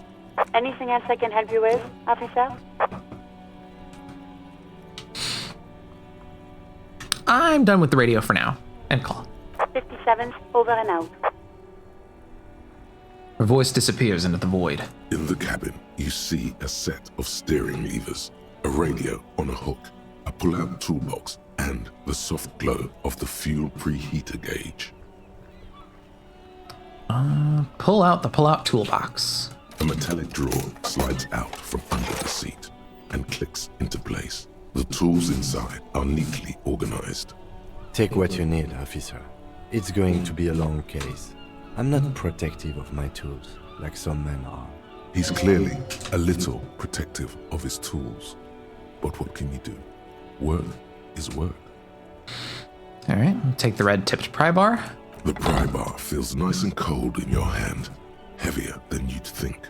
Useful for opening all sorts of doors and lids. Take the rubber-handled chain cutters. The handles are long and sleek. Snap, snap, go the cutters in your hand. You can do good work with these. Cut chains, locks, and ropes, especially belts. Take the hand-cranked flashlight. It's robust, weatherproof, and well-made. Police issue, blue, lets you see things in the dark you would otherwise miss. Push in the pull-out toolbox. Pull-out toolbox slides back into its nest. Preheater gauge casts a warm glow on the steering levers and the radio on its hook. Close the door. All right, so what do we got? Pry bar. The red-tipped pry bar has Carson T heavy duty engraved just below the handle. It is satisfyingly heavy, and perhaps one of the most useful tools to carry around. Chain cutters. The meanest looking pair of cutters you have ever seen, made in Gottwald by Volschirm Werkzeug.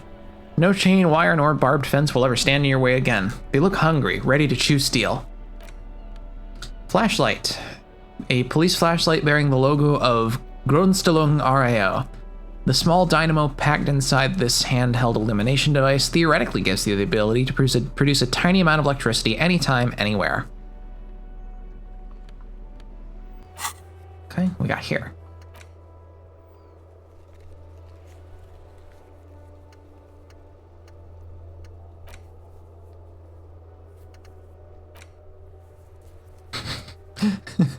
Track down your badge. It's unclear how you should go about finding a tiny piece of plastic in a world as huge as this. Maybe you'll just stumble across it down the line. Miracles happen.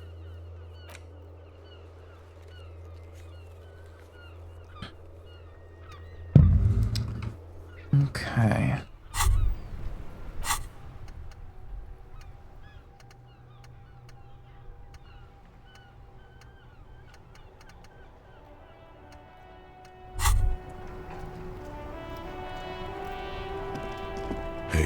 So we've been monitoring you internally, and now we know your Copo type.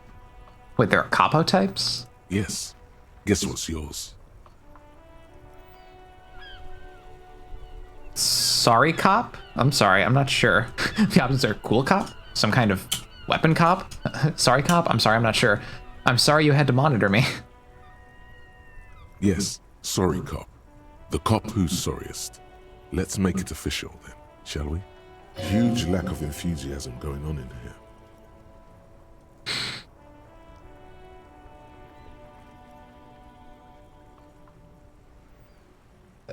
Okay, but what are the other capo types? Oh, you know.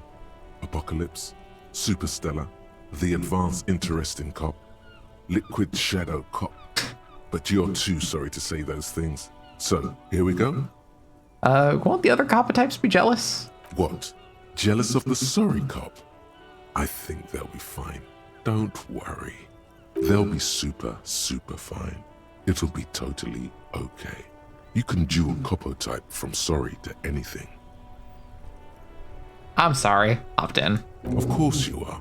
It's okay. See if you can get something out of this, like info. Or maybe every time you say you're sorry, you get $1 million. That won't happen.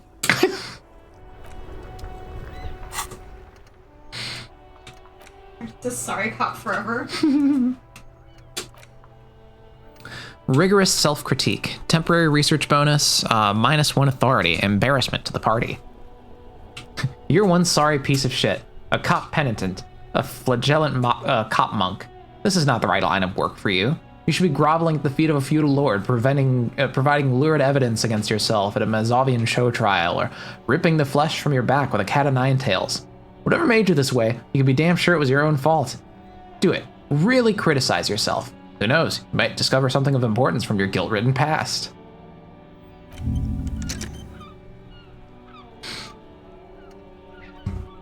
Narcissus says, I was sorry communist cop in my first playthrough. That's what I ended up with as well when I did my first partial run through of this, and that's probably what I'm gonna land on as well. Pickle says, are you hosting a strange other dimensional entity? Multiple, it seems. Oops, sorry. Cronum says, I was also sorry, communist cop. A popular path, it seems. Ah, we have that in common, you and I. Cronum says, are we living in an echo chamber? Narcissus says, no, the cop talks with his brain parts. Same difference.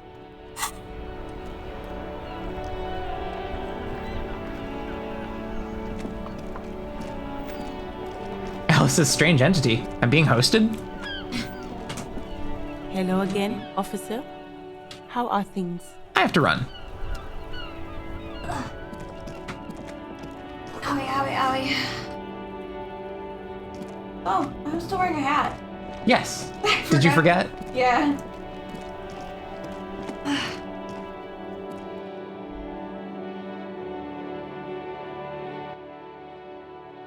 Pickles says, brain parts, like fractal personality and mental traits? Kind of like that, yeah.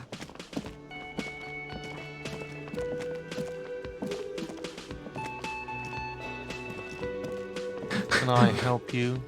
Narcissus says, oh my god, examine the corpse, Raffle. I'm getting there. The trash container out back yours? Mine? No, it belongs to the Whirling in Rags. Thank you for clearing that up. Why do you keep the container locked? Crunch, this game is a pretty good political litmus test. Why? To keep the hobos and drunks out. That's why. And the neighbors too. They put their trash there and they don't pay for the garbage company. I thought as much. And are you the only party with access to the trash container? Well, yes. Us and the garbage disposal company. It seems a little callous, doesn't it? Something stirs in you. Wonder what this feeling is. Prod at him and find out.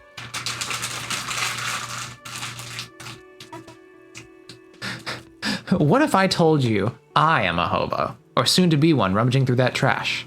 You keep me out too? Yes.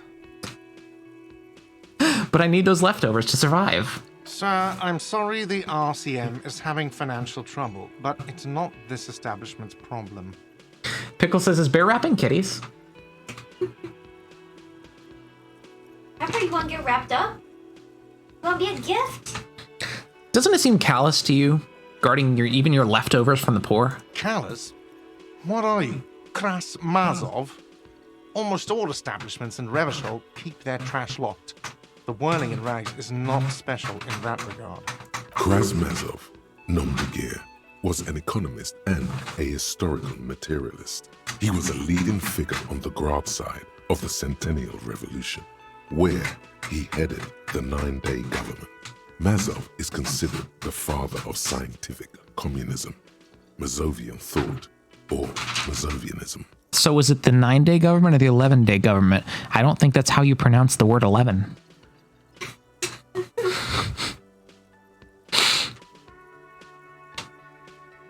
Yum yum, tell me more. He killed himself. Maybe I am Krasmazov. What are we talking about? Was this not about the trash container? No, wait. Whisper and point to the back of your head. What if I am Krasmazov? We should return to the case of your mistaken identity at a later time, officer. This was about the trash container. Right, we need those keys. What for, Mazov? Are you planning to nationalize my trash container? Ah, they didn't quite direct the voice line right on that one. It concerns the case. Please cooperate. The lieutenant's voice is harsh and sudden. Just bring them back once you're done, please. Guard, I saw another thing at the whirling. Another thing. Great. I love those. Something else I want to ask about. Yes. Goodbye.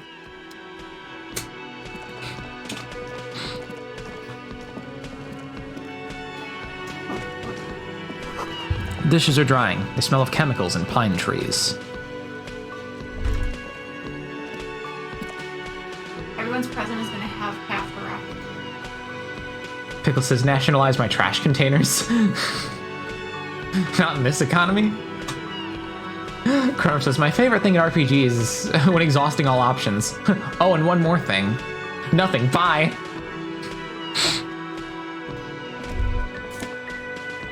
No, I'm not gonna steal the money that's hidden in the fucking, like, I don't know, cookie jar in the back of this kitchen. Probably like their car. Yeah. Like, way to be a monster. An aroma of spices, alcohol, and tomato hangs in the air.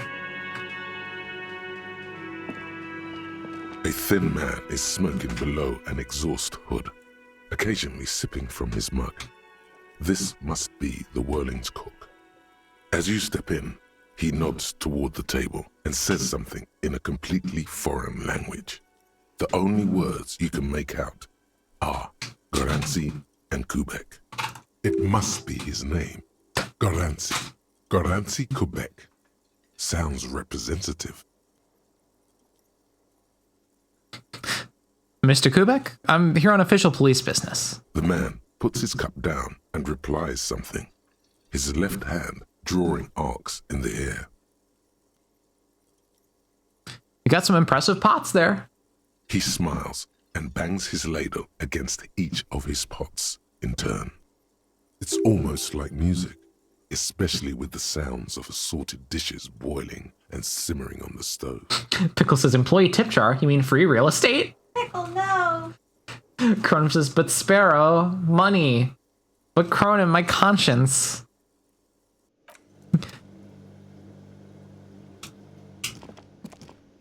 You see a heavy steel door with a prominent dimple lock. It's painted blue. You immediately feel drawn to the color. Blue is for mystery. Touch the door. The cobalt blue surface feels rough to touch. The stainless steel door is flush with its frame on every side. Old cobalt paint, rough on the fingers. 40, 50 years since this was painted, maybe. Try to push on the door. The door does not budge. I wonder where this door leads. You do?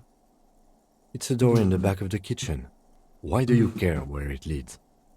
The lieutenant regards you with patient skepticism.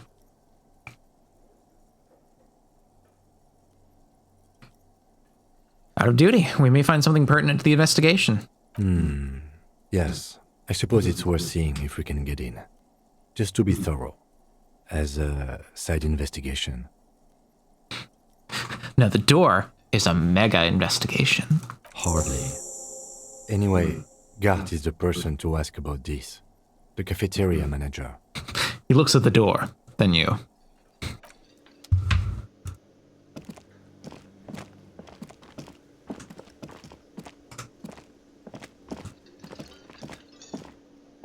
Can I help you? Kronos' guard is so fucking done. Guard, I saw another thing at the Another whirling. thing. Great. I love those. There's a mysterious blue steel door in the back of the kitchen. Oh, yes, that door, sure. There's nothing mysterious about it. It's just a door. He shrugs. Do you know what's behind it? Do you have... No, I don't have a key. I don't know how to get there. And I don't care either. It's not like I've been wondering about it for 10 years.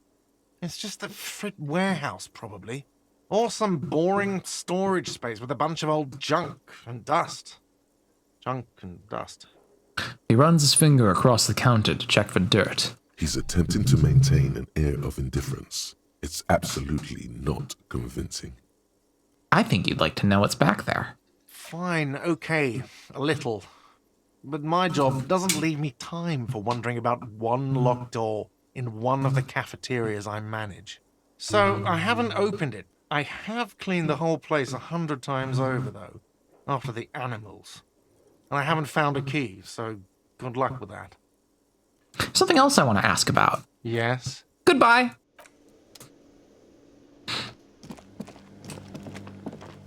The man ponders his cooking utensils and gives you a little nod, acknowledging your presence. Do you know what's behind that door? Point to the blue door. He looks up at you, then looks away quickly, shrugging and muttering something to himself. Shrugging is an international sign for, no, I don't know what's behind that door. I don't think I need anything else. Stay masculine.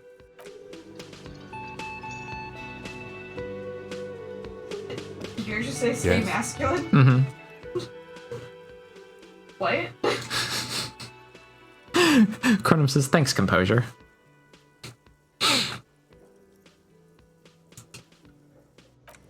So for the most part, all the voices in your head are voiced by that one guy, Seems to be. except for your necktie. Yeah. Just become a sentient creature. Yep. Hello again, sweetie. Best Best lady. Narcissus says, I thought you can kick your way in. Guess not. Yeah, I don't see it. Maybe you gotta have a strength. Oh, maybe. Maybe. Yeah, that might be a choice that's locked behind certain stats to even consider it. Or like, gotta be bold and brash enough. Yeah. Kronos says, do you think that was added for culture reasons? Maybe shrugging has different meanings across the world.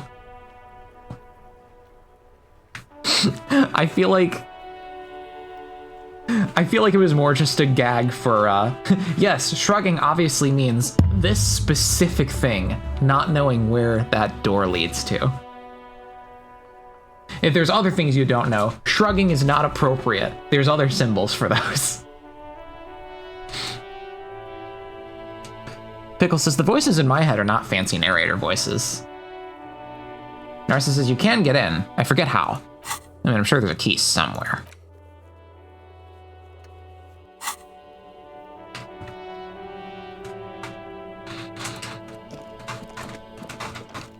All right, fine. Well, hang on.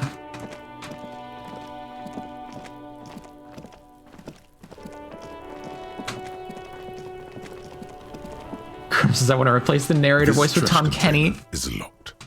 The sliding lid has a padlock that says "Whirling in Rags." All right, let's open the padlock with the key. With a well-oiled crack, the lock pops open. It should now be possible to simply raise the lid. Don't. Maybe you shouldn't. I'm gonna. You shouldn't. Of course you should. This is your time to shine, Hobocop. Dive into that dumpster for extra content. Pickles says, also, I'm sure my encyclopedia is more like excited info dump mode and easily distracted for tangents. Didn't I just have a premonition that there's something in there? There is, but you won't like it. Sweat forms on your brow. Your hand is still on the lid. Open the lid. The smell of rotten food rises to greet you. You see soggy cartons, dirty rags, and organic waste.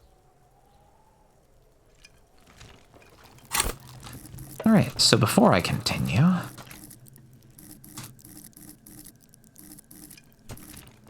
Let me not forget hungry at all. Okay. Oh, you still have all the donuts. Yes. I think it's composure that might help me not throw up.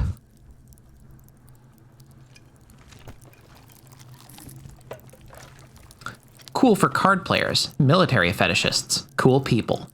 Composure wants you to not crack, or at least it wants you to not crack in front of other people. It enables you to put up a strong front, keeps your emotions hidden from the world, and helps you read the body language of others, to sense the cracks in their own composure. As well, it keeps you looking good while you do it. You'll rock that disco outfit a lot more if you don't slouch. At high levels, composure makes you tuck your gut in and maintain a stern expression. Even lying in bed late at night when no one else can see you, you'll have to keep it up. You'll never be able to stop. With low composure, though, you'll always be the first to crack. Every cop's got a point when all that fear and rage comes spilling out, and the ones who unleash it don't stay on the force much longer. Perhaps worse still, you won't even make the ranks of fashion police. Cronus is gross. Bar says, a shitty gross man once said, have some composure, where is your posture? Oh no. You're pulling the trigger all wrong. Hello? Brendan Urie. Ah.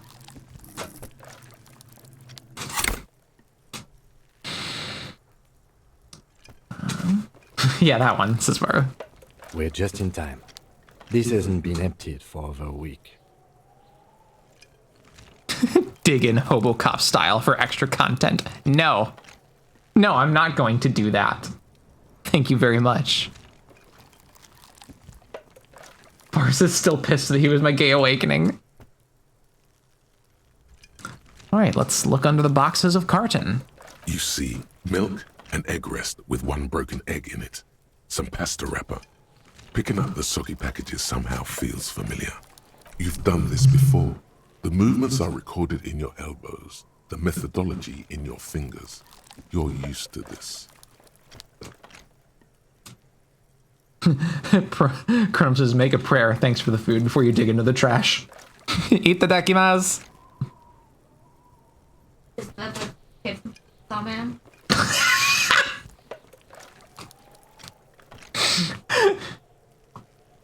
The detective is just Denji. Barra says, the high note on Death of a Bachelor in particular. Eat the Daki trash. Used to, what, dumpster diving? No, searching for evidence in the trash. Good practice for dumpster diving. Dive further. A box falls into pieces in your hands. Batiste Soleil cereal. There are plastic pasta packages below. And turbo noodles. Nothing of note, however. Ooh, turbo noodles. What? Narcissus says, okay, well, I'm gonna have to call it here. I plan to get up at 5 and get my D&D writing in before game. Have a good rest, Narset. Thank you for dropping in and hanging out. I appreciate ya. Night, Narset. Have fun, friendos, and have a joyous holiday. You do the same.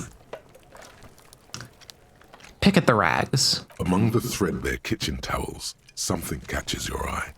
A pair of denim trousers. Grab them.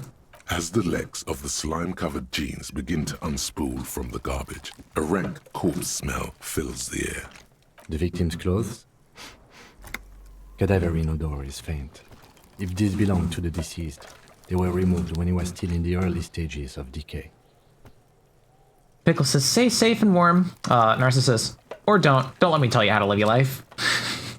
Drop them in here, officer. The lieutenant produces a black plastic bag marked evidence from his pocket. Narcissus says, I am have multi-layers of warmth. Bag the trousers. Guitar marked blue jeans. Pockets empty or emptied. He wore them with a belt, too. A white belt. The loops appear stretched, but He looks into the container. Narset says, I am sleepy and bad at words. Bye. Bye, Narset. The belt is missing. That's it. Do you see anything else in there? I have another bag here. Something slimy catches your eye. I have gloves on. Reach for it. A drab, long-sleeved shirt, olive-colored, appears from the food waste, dripping with pus. Oh, God. Bag the shirt. This is a military-type overgarment. No label or serial number. This is the kind of rib-knit shirt that's worn over light armor to conceal it in an urban scenario. Anything more? The rest of the rags are just kitchen variety waste. Just garbage. That's all, I think. All right. We should go to Gart again and ask if he knows who put the clothes in the trash. It could be as simple as someone from the hostel cleaning the yard. Or that one. I'd advise against confronting that force. He nods toward the red-haired boy behind him.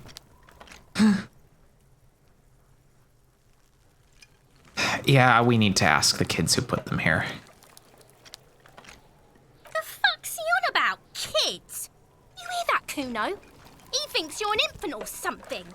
See? You think someone from the Whirling might have been involved, maybe? Not really. All we know is the victim's clothes are in the trash. The lid was locked, and his establishment had the key.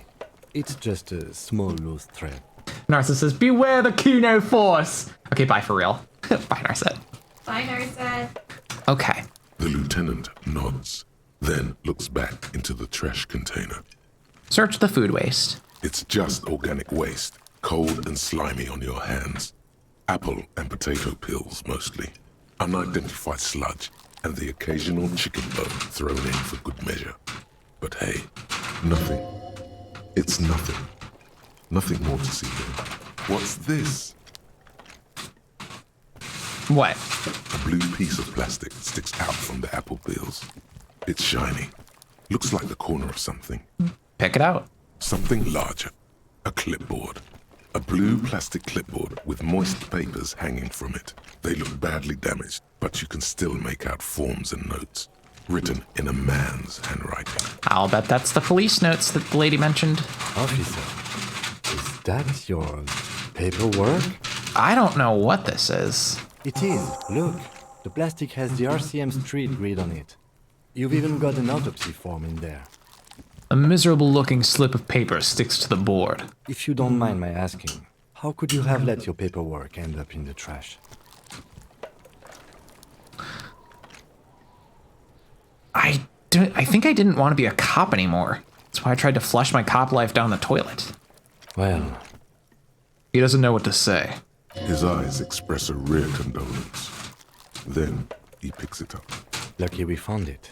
You should take stock of what remains, just to be sure some has not made it into the hands of the RCM's adversaries.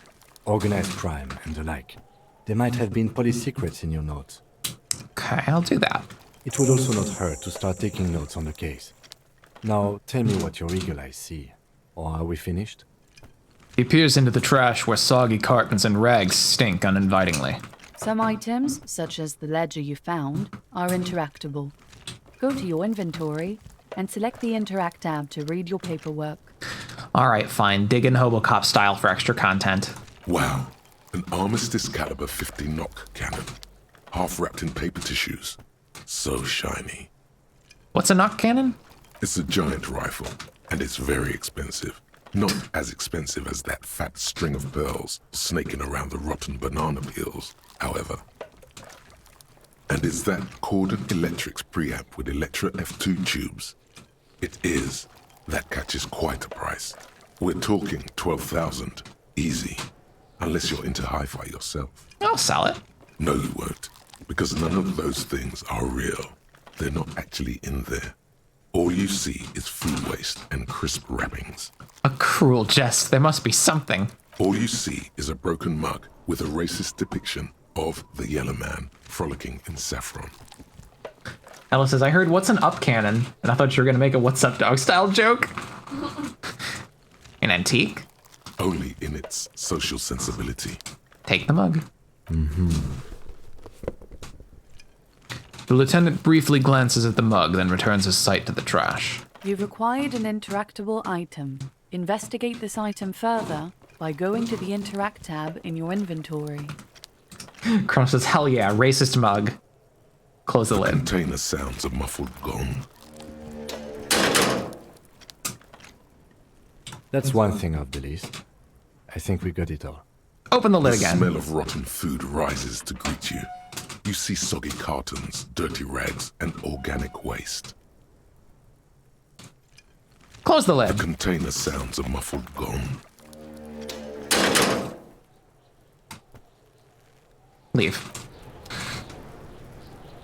Ella says, if you beat a racist man's mug in with a racist mug, does the double negative make a positive?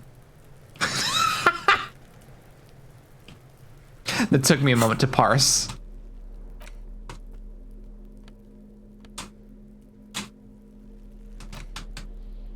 This broken-eared mug somehow made its way into the Whirling in Rags dumpster.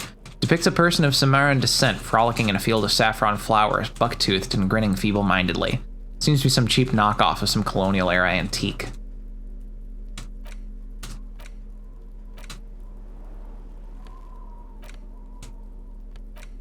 It's just a racist mug. What's there to read here? Not much. It's quite a lot to read into here, actually. Look at all that content. Oh boy, here we go.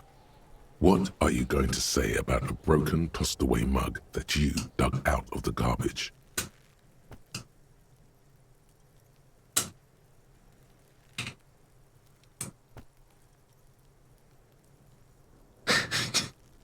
Option 1. This mug is an example of prejudice. I'm going to use it as an example of what not to do. 2. I'm going to push this into the face of every merchant I find and tell them this is your inane ideology. 3. The mug will be useful. By denouncing it, I can earn political capital to mask my badass hustling, i.e. fraud and embezzlement. 4. The mug didn't belong in the trash. It was just a funny mug. Can't anyone laugh anymore? I don't know. 1. But it was in the trash. Why not just call it out when you see it? Or do some volunteering work. Just finish your case, detective. It's the ledger you found in the trash. A pitiful cabbage of white and yellow papers hanging from plastic board, barely held together by a metal clip. This sad display is made complete by the faint smell of urinal cleaner. Anything else? There's a piece of toilet paper, or is it cleaning tissue? No, it's toilet paper, desperately sticking to the back of the blue plastic clipboard. Pickle says, I'm actually kind of sleepy. Winter makes me want to hibernate. You folks have fun. Everyone enjoy a safe holiday. You do the same, Pickle. Hi, Pickle. Guten Nacht. It's a metaphor for you. Below the pathetics, Replay redemption. terror. Do not look into its blue heart. Inspect the toilet paper. It's just toilet paper sticking to the back of the plastic clipboard. You can take it off if you want. Maybe it's kitchen tissue? They look exactly the same. If you want it to be kitchen tissue, it can be kitchen tissue. Ready to sit? No, I still have all the other presents to wrap. I'm sorry. Yeah, I got mom and dad's done so far. I just need to get up and stretch my legs. Gotcha. It's not, though. It's toilet paper. Take it off or leave it there. It's cool. Still wet, the toilet paper, I mean kitchen tissue, sorry, peels off the plastic easily. All you have to do is shake it off your finger and voila, the ledger now looks marginally better. Smell the ledger. The acidic stench of rotting food is rubbed off on the cellulose. It now forms the base of the experience. This base surrounded by a faint air of spoiled meat, the stuff of death itself, and then sprinkled liberally with the citrus zest of toilet cleaner. Horrific. Inspect the clip. An aluminium block runs the width of the board, biting down on the paperwork. Its crocodile teeth are the only thing keeping the papers together. A regular pencil, the tip worn down to nothing, has been attached to the clip. Run your finger across the aluminum. Cut your finger and lose a hit point. Sensually. The surface is interrupted by a silvery sticker. It's rectangular, sparkling with iridescence. You don't know how you didn't notice it before. Lieutenant, is this one of the hologram watermarks you mentioned? Point to the sticker. What? Yes, halogen watermark used for adding information to RCM property. Interesting. What kind of information? It depends. Aside from an anti-counterfeiting stamp, mine has my station number and address. The information varies by date of issue. How many years you've been on the force, he's thinking. It'll have that. Interesting. How can I read it? Any capable light with the right wavelength will do. Like, for example... All RCM vehicles have headlights designed to reveal halogen watermarks. Mine too. This means you can read the watermarks if you just turn the lights on. That's all, thank you. Okay. He returns to his neatly kept notes. While a bunch of sodden papers sag from the clipboard in your hand, it's a sorry sight. Browse the white papers. They're not exactly white. They're yellowed in patches by sunlight and alcohol, and covered in dense blue handwriting. Ink escapes into watercolor patterns, reaching its tendrils across entire pages. The paper itself is checkered, with faint red lines, forming short paragraphs. Once in a while, there's a red stamp that exclaims, "Case files commit to paper." The case files themselves are plenty. You count more than 100 sodden, crumpled up, earmarked pages falling apart in your hands. They appear to be sufficiently organized and extremely dense, if mostly illegible. What is in there? What are they about? Work, strife, poverty, the Jamrock Quarter. These are handwritten logs of investigations dating back to January 51, this year. The exact number is hard to estimate due to missing pages and an odd naming convention. But there are at least 20, maybe 30 cases undertaken, not completed, mind you. It's the middle of March. You have attempted 2 cases a week on average. Is 2 cases a week a good caseload, Lieutenant? Huh? 2 complex cases to undertake is a lot, yes. You really have to push yourself. I would not suggest it, lest you start making mistakes. You buy me? 2 cases a week appears to have been my load, Lieutenant. I'm not sure I completed them, though. 2? That's a lot. I didn't mean to say you are making mistakes, by the way. That was presumptuous of me. I burned out all right. That's okay. We all do, sooner or later. He nods and turns back to his own case files. Like a fan of gills, the checkered papers dry in your hand. The handwriting is extremely dense, if mostly illegible. There was mention of a naming convention here. Yes, it appears you employ a, shall we say, robust yet literary system. Each investigation has its case number written on the margins. Yet, still more tellingly, most are accompanied by a name. A title, one might say even. One that draws inspiration from snoop fiction and vespertine cop show staples. Oh man, they're written in capital letters too. Yes, all caps. One is called The Next World Mural. Another, The Square Bullet Hole Murders. Another yet, The Unsolvable Case. Others appear more light-hearted. The guys on a couch in an unexpected location, and the murder at the Ukar Parlor. Even the rare article-free collapsing tenement. Murder features prominently throughout. Chrome says, I am sleepy. You should get some rest. Chronim, A little nap. Chronim, go bed. It's going to take it's like effort middle of to the day piece for these them. case files together, but it can be done. Once you're done inspecting them up close. Kim, my cases appear to employ some kind of naming convention? You mean the alphanumeric? Officer, precinct, time of arrival at the scene? That's the one. Lie. No, I meant a non-numeric one. With titles. Oh, you mean the titular? Yes, well, so do I. In our defense, almost everyone in the RCM does. Chrome says, but it's only 2 p.m., you snail. I'm sorry I called you a snail. Would you like a leaf? Crunch, crunch. Ella, Tasty leaf. Ella says 2 p.m. is nap time. Yeah, don't do like a full snooze, but like a healthy Power nap. 20-minute power nap, yeah. Kim, why is that? It's a holdover from the early days of the RCM. right after the revolution, when the organization had little idea how to do things. It persists in an unofficial capacity. Officers use these titles to refer to their work among themselves. I seem to have a case named the Square Bullet Hole Murders. Again, in your defense, I seem to have named one the man with the hole in his head. That was a real person. His death was real. Still, I named it that, to amuse myself. At least he's honest with you. Like, yeah, don't worry, we all do that. Ella says, I have no eggs in my home, but I have the deep urge to make brownies. And look up substitutes, I guess. I pray his loved ones Applesauce? never find out. What happened to him? Rail spiked through the head. He died. It was a workplace accident. I have to open an official case. Is there room? There is, for precisely one more. 15 pages near the end remain untouched by the damage.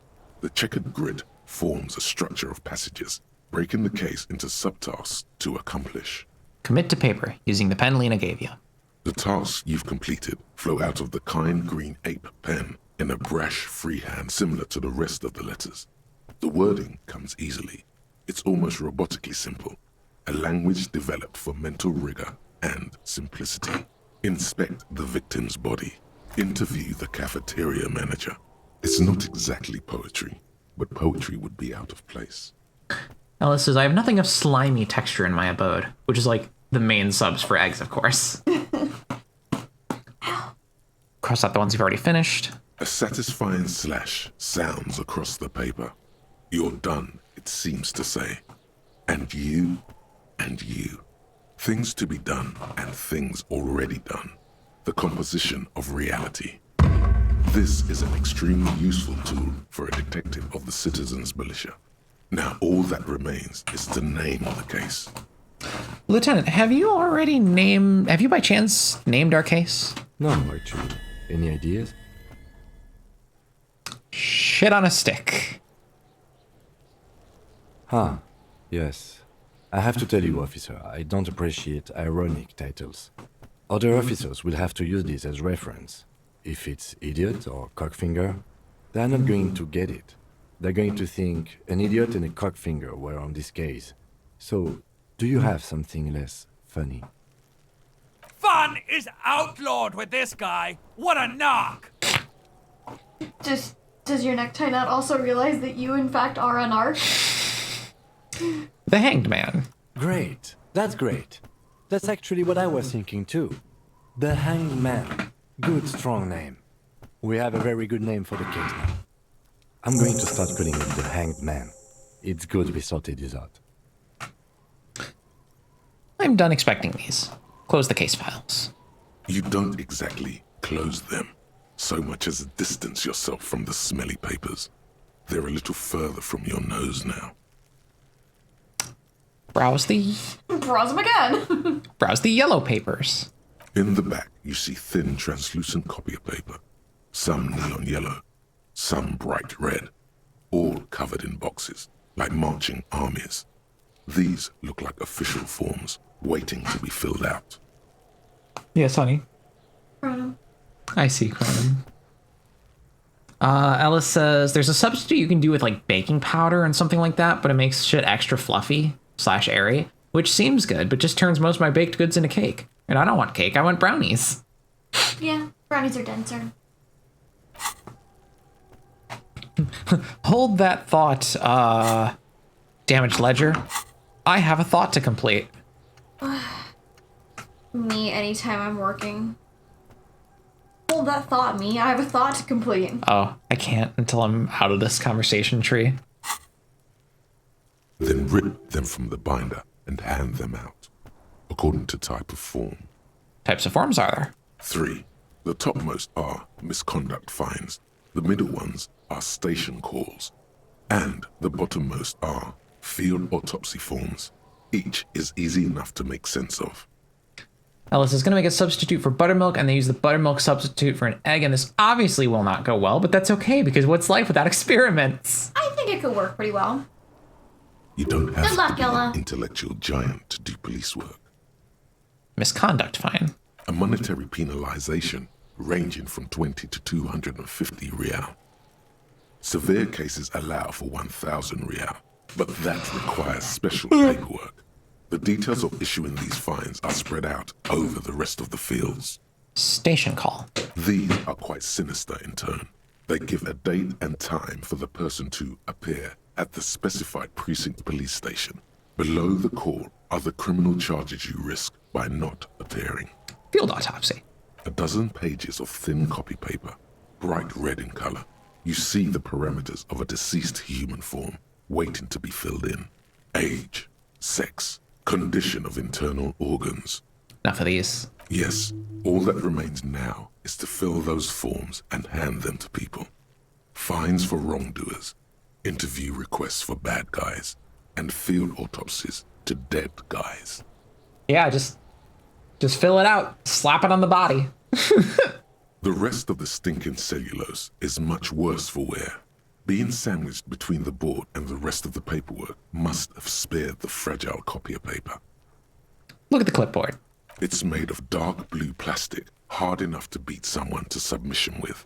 The edges are rounded, however. The U4 size board feels thick and heavy in your hand. Light shimmers on its wet surface. On the back, you see the embossed letters, RCM. What color what'd you see the color was? Blue. The blue heart. Don't look into it. Check the ledger. Something rattles inside, ever so lightly. Is there a hidden compartment? Peek inside. The plastic shimmers like lapis lazuli, but it is not see-through. You cannot see to its center. How would I open it? With your hands. U4 sized pages hang from the clip, screwed to the top of the board. All right, open the hidden compartment in the clipboard. The two sides of the board appear slightly misaligned, like a drawer that's come off its slides.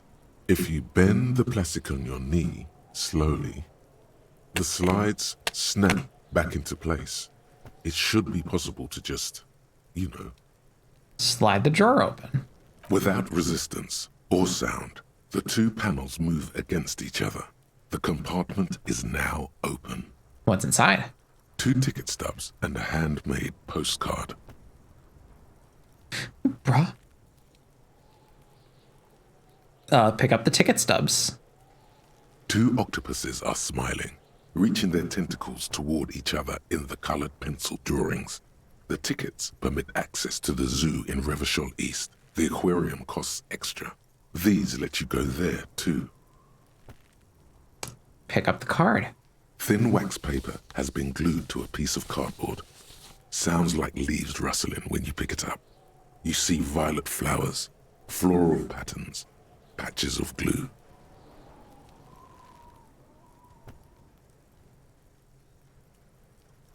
Smell it first. It smells of chewing gum, apricot flavored. A touch of cinnamon, the end of summer. You think the label says tutti frutti. Open it. Familiar handwriting lines the inside of the card. Looped, round letters in a woman's hand. A young woman in her 20s. There is care, effort, and a smile, you think.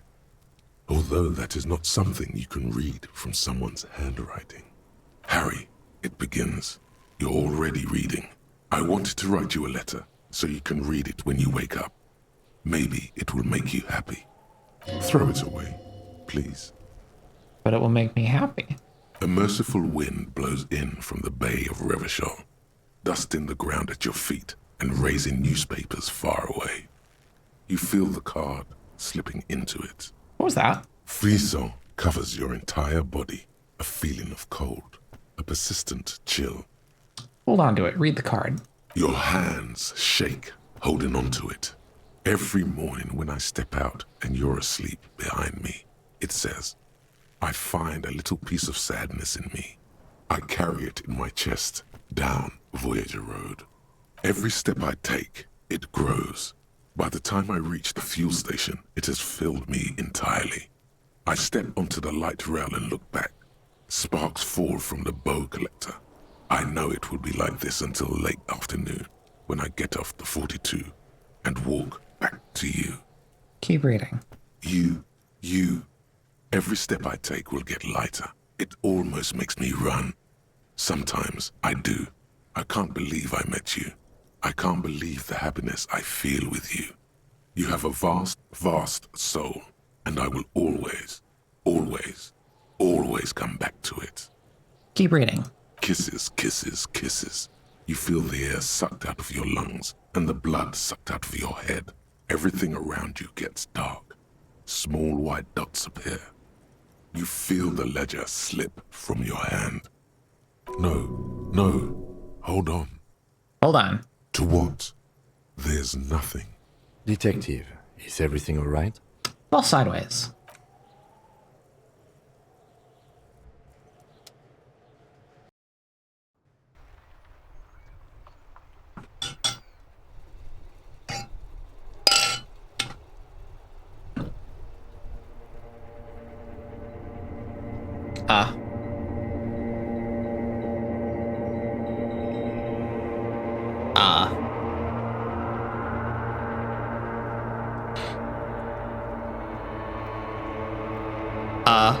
There is nothing. Again. Nothing? Nothing, sad brother. No treachery. Just blackout. Just lie there. Passed out. Well, almost nothing. There is the ground below you. That's still there. And the small light that's on, fluttering, somewhere in the basal ganglia. Who's that? That's me. Blue eyes, that's me. Who was that? Who was what? He speaks of the sickening longing, the unwell emotion. Even in the darkness, he's grasping for it. Still trying to hold on to the great sorrows slipping in the water. Slimy. Yeah, that's the stuff. Here in the paleo-mammalian cortex, we call it the shadow. Because it's always there. Was that the X something? The bloated corpse of the past resurfacing. No, it was beautiful. Beautiful. Believe me, stupid ape. Its lack of beauty was not the problem. Where's Voyager Road? There is no Voyager Road. There are no roads, no houses, no lights in the windows. It's all on pause.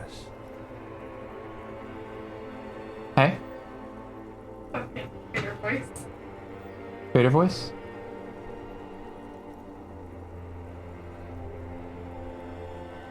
You offer, I trade. They know not what they offer. Enough. Just lie there, motionless. You think they would let you? Until you disintegrate into biomolecules? No.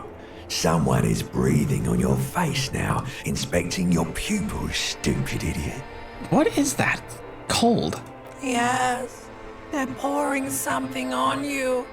It's in you. And It's delicious. Glowing lights on a dashboard emerge out of nothingness. Where am I? In the upholstered cabin of Lieutenant Kitsuragi's motor carriage, seated in the driver's basket. The air is thick with leatherworks and heavy fuel oil. Cold water runs down your chin. Drink. Water. Lieutenant is extending a small canister to your mouth. Drink. The water is cold, silvery, the stuff of life itself as it pours down your parched throat. The pounding in your head recedes. The darkness parts. Hell yeah, I got a health. Drink. You haven't drunk water in 2 days. Did you know the human body is not made to survive on alcohol alone? You need a secondary form of hydration. Drink. With greedy gulps, you down half a liter of cold water. Some of it spills on the driver's seat. The lieutenant pays no heed to it. I think I'm feeling hungry. Yeah. Yeah. You want to take a break or? Yeah, I could do with a food break in a little bit. Or you want me to just bring you food? No, I could do a food break in a little bit here. It's secondary. Alcohol is like the opposite of hydrating. What happened? I should ask you the same. You were reading your paperwork. Then you passed out. I carried you to my kinema to take you to a hospital. Then you came to. How long was I out? 10 minutes, maybe. I came in contact with the burnt-out ruins of the past, Lieutenant. That does sometimes happen. He hands you the remains of your ledger. I've gained the ledger of failure and hatred. You dropped these. Are you okay to proceed? Let's solve this case. Good. The Ledger of Failure and Hatred is a special item that can be used both as an interactable and a tool equipped in your held slot for skill bonuses. Find it under the Tools tab in your inventory.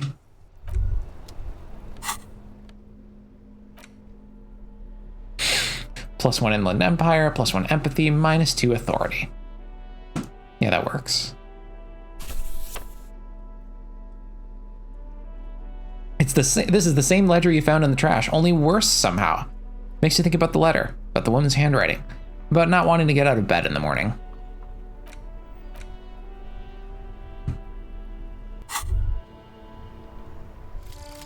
Hobocop.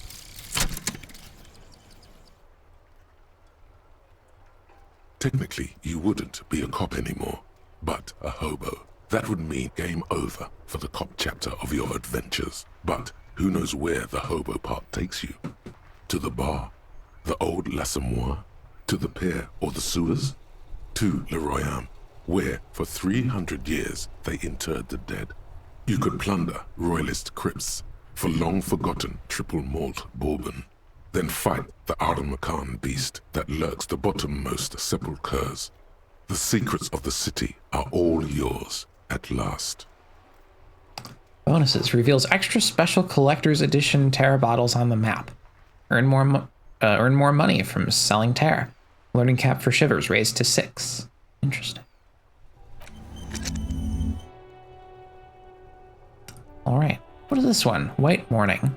Temporary research bonus, -1 authority. Little guy gets further and further away. You see yourself from above. You're passed out on the blue tiles of the hostel room floor. Even from this distance, you can see your eyelids flutter. At the mention of what?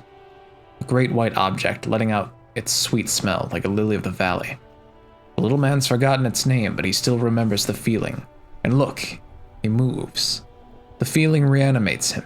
He instinctively reaches out for the feeling's best friend. A bottle of Commodore Red. He puts on his disco clothes and gets smaller and smaller. What? Guess let's internalize that.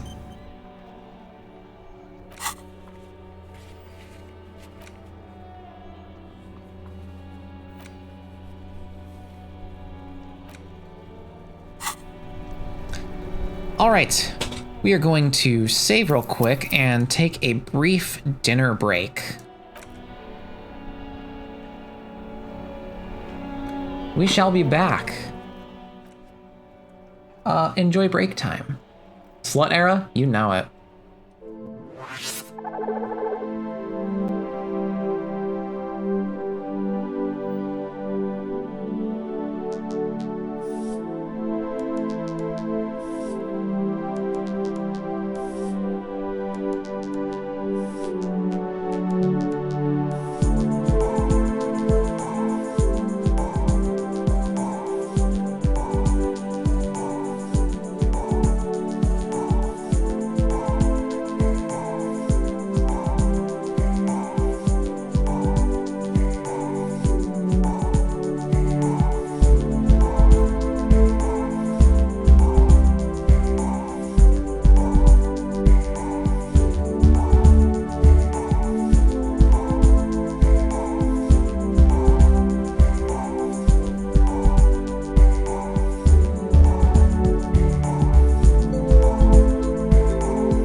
Guys, you ever eat something spicy, and then like a couple minutes later you're like, wow, my tongue is really spicy. Funny how that works.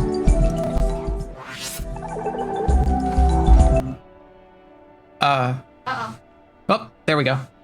Hello. Hi. I'm back. This was right by the cup. Don't toss it. If there wasn't a cat here, I would have said go for it, but because Rose is like right in the line of danger. Yeah. All right, we're back to it. We read a postcard and then passed the fuck out. We're back now.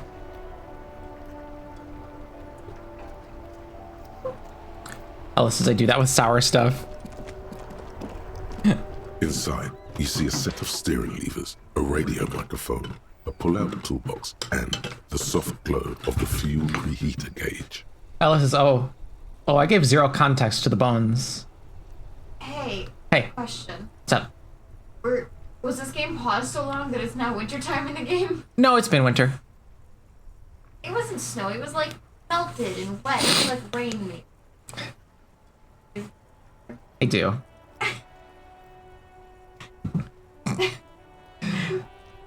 Ellis says the brownie kit was a Dino Dig brownie kit, so it came with candy bones to put in the batter before baking. Oh, okay. Kim, how do I turn on the headlights? All right. Ready? I turn, you press start. It's next to the preheater. He's downplaying his excitement. The lieutenant is more than happy to show off his precious carriage. Press engine start. The dashboard lights up with orange glow. The rounds per minute gauge jumps, and the engine of the Caprice Canadian comes to life with a whiny growl. What? Press the button labeled headlights. The lights unfold with a little click, casting electrical light onto the ground before the vehicle. There you go. I'll turn them off from the remote once you're done. We just need to stand in front of the machine now. Alice says, also, I say brownies, but I'm the only one eating this, so I gave it a wee bit of candy bones, and put the whole thing in a round cake pan, because who's gonna be mad the scoops ain't even? Me? Legit. As you hold your logic stick under the headlamp, an iridescent hologram appears. A street grid and the veins of a great river. A familiar sensation washes over you. There she is. Revachol West. There's a note of pride in the lieutenant's voice. Around the borders of the watermark are dozens, no, hundreds of micro-perforations. Look at the shimmering street grid. The rectangular watermark is overlaid with the logo of the RCM, and yet the major arteries of Revachol are all recognizable. They shimmer in the Kanema's headlights. Wait, look around you. A rat brazenly darts past you and disappears amongst the stopped lorries. In the distance, a child somewhere shrieks. A woman reprimands her in a voice no quieter than a child's cry. Ah, Martinez. He smells the air and says, Ellis says, also, I just realized I've been watching one movie all day, quote unquote. What would that be? Where? I started this movie this morning and still have an hour and 53 minutes left. Jesus. Oh, like put it on pause and then forgot about it probably. Where are we on this? Point to the halogen map. Let me see. No. He takes the ledger for a moment and inspects it. Right here. He says, his finger near the top of the map on a segment of coast jutting out into the great ocean. Sure, I've seen worse. Oh, yes. Coal City. Le Royaume. The burnt-out quarter. Ella says, oh, glass onion. Since I know I have to pay close attention, I keep pausing if I walk away. But I walk away a lot, especially since today is chores day, which usually dissolves into start 3 different tasks in 3 parts of the apartment day. ADHD mood. Look at the perforations. There are many of them, and they are divided into 3 separate rows. Tally up the different rows. The first row has 18 dots. What about the next one? The next is the longest. It runs all the way around the border, and then some. Count them individually. There are so many, it's hard to count. More than 150, at least. Maybe even 200. Tatsumi says, Merry Christmas, y'all, in highlighted message. Merry Christmas, Tatsumi. Hello, welcome. What about the last row? The last row has 3 perforations. 3, that's it? That's it.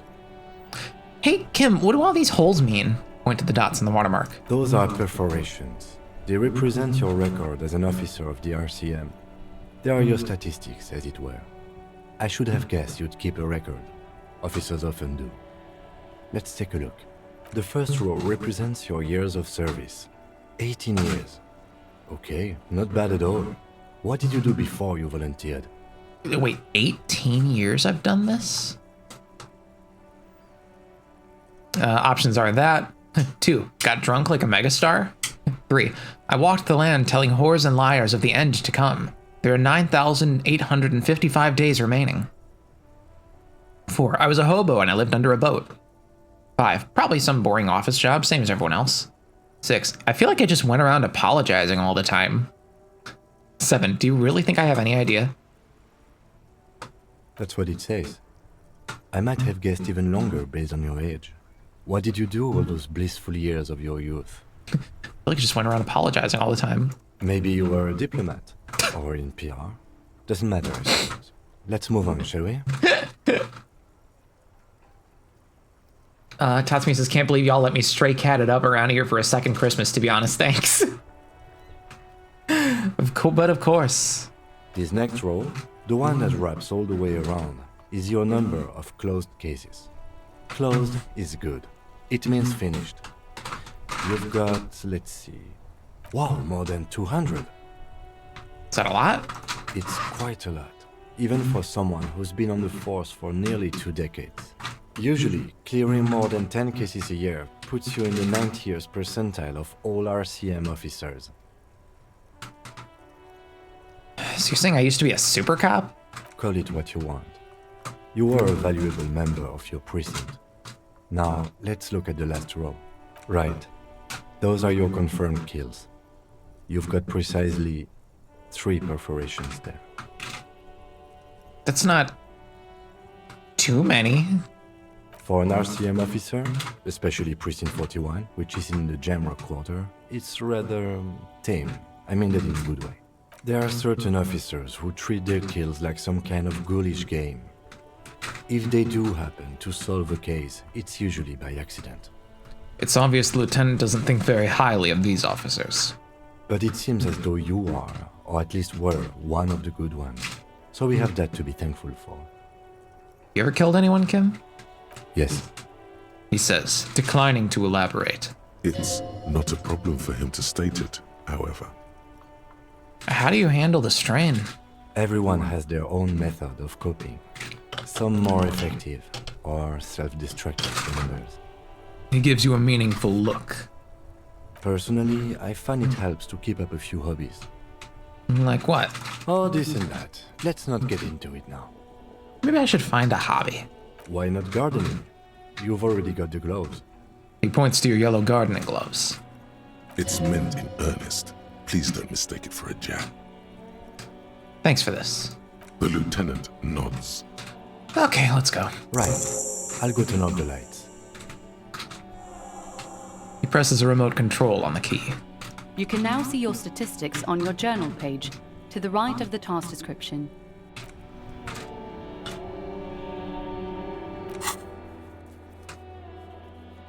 Hey, statistics. Name unknown, rank unknown. 0 points in Superstar Cop, Apocalypse Cop, and Boring Cop. 6 points in Sorry Cop. 2 points in Communist, 0 in Fascist, 0 in Ultra-Liberal, 1 in Moralist. 2 points in Good Cop, Bad Cop, 0 in Honor. 3 people killed, 216 cases solved, 18 years in service.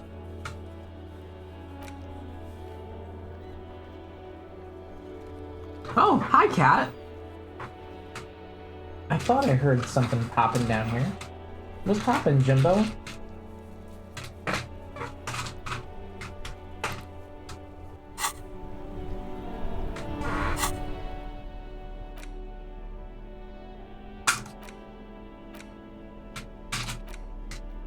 It's the ledger you found in the trash, a cabbage of papers hanging from the board, with the permeables drawer inside. It's barely held together by a clip, then made complete by the faint smell of urinal cleaner. Slide the hidden drawer open. Without resistance or sound, the two panels move against each other. The compartment is now open. Inside, you see 2 ticket stubs and a handmade postcard. Pick up the card again. You stare at the card, willing your hand to move. It refuses. It's too much. Not a game. Close the compartment. It's slightly, ever so slightly, difficult to breathe once you've done so. The drawer is locked. Blue ink drips from the white pages in your hand. Can I read the case files now? Yes, you can piece them together using the alphanumeric code on the margin. It always begins with HDB41, then date of initialization and time of arrival on the scene, followed by the title. For example, HDB 41120111700, the Next World Mural. Wait, HDB 41, weren't those officer precinct? Why, yes, your precinct number is 41. HDB? Every last alphanumeric in the files begins with it. And these are your case files. It's safe to say HDB are your initials. I think what you meant to say was RAC, Raphael Ambrosius Cousteau. No, the alphanumeric begins with HDB. Good. How long does it take to read one of these Raphael stamped cases? Fine. It takes about half an hour for you to piece one together. Mr. Raphael, which one do you want? The Next World Mural. This one is relatively easy to reconstruct. Overnight on 1202, a graffito, nay, a mural, appears on an 8-story tenement overlooking central Jamrock. The building is a sparsely inhabited ghost tower, part of a failed real estate development called Grand Couron. The mural is enormous. 2 silhouettes, a man and a woman, are kissing.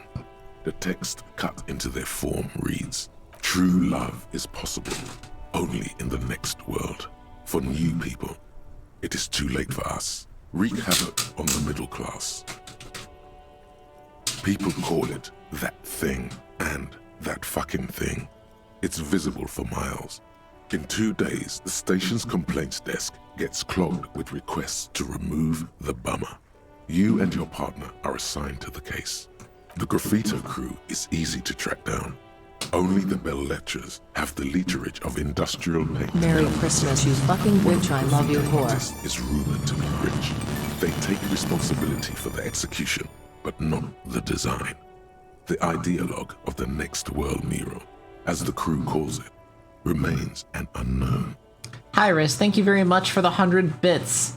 Love you too, motherfucker. It's Christmas for me, you bitch. Fuck you. We got another 47 minutes here. Riss says, hi, Ash. Hi.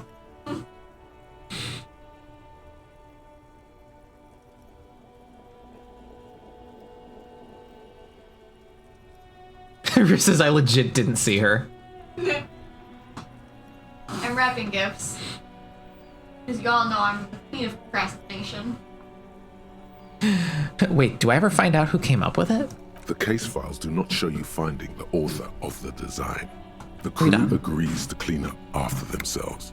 However, your partner, JV, is against the removal, citing public support for conservation. This leads to a debate in Precinct 41, which then spreads to the streets of Jamrock, ending in a rare plebiscite organized by you and the rest of Row 3. The 9,000 people subjected to the mural's message, all of Lakeside, Central Jamrock, and Villa Lobos, plus half of the eminent domain, participate in the vote. Although the case begins with what appears to be a lot of rambling on the streets as to how juvenile and stupid the mural is, given a choice between 2 options. Keep the mural, it is right. A staggering 78% of voters choose to keep it. Turns out the opposition were a loud minority. And that love truly is possible in the next world for new people. And it is too late for us.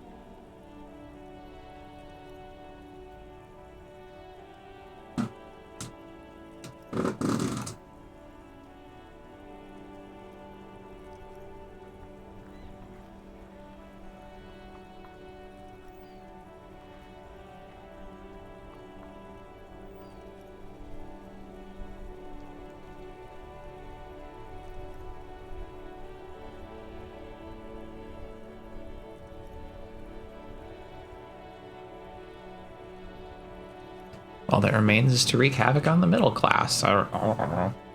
Did anyone Oh wait, ask hang on, I you hit the what wrong you one. believe in, That's man fine. With the smelly toilet ledger? What do you want to tackle next? Or are we done? That's fine. Ella says, Riss, I made bone brownie. Riss says, oh, Ella, let me see. I'm curious. Ella says, also, I forgot to say this earlier, but the substitute for buttermilk was defo the right choice, so that I could then use buttermilk in lieu of egg. But I didn't realize the whole point of buttermilk was to partially curdle the milk. Yeah. Ella says, it's ugly, Riz, but I'll take a pic. It's just a dino bone brownie kit that I put into a cake pan because it's all for me. Riz says, damn, Ella won't share with me. The unsolvable case. AKA Leslie and Burke. AKA the public indecency drunk and the property damage drunk is a cursed case. It has been passed from unsuspecting officer to unsuspecting officer for 10 years. On January 29, the unsolvable case made its way to you. Why you accepted it, it is unclear. Every officer, and indeed most civilians in general, know it's unsolvable. Leslie will always take his pants off when he's drunk. Burke will always trash everything. It's just what they do. It is their nature. You cannot change the nature of a man, and you can't lock them away because public indecency and small-scale property damage are not punishable by incarceration.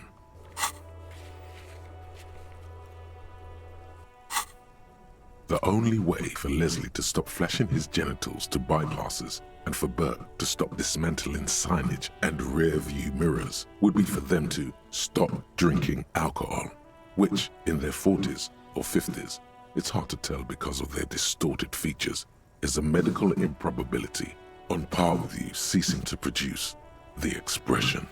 Couldn't we just keep them off the streets? You would think that, but you're wrong. Where's the fun in exposing your genitals or breaking stuff in your own home? No, Leslie and Burke are on the corner of Main Street and Perdition because that's where the action is.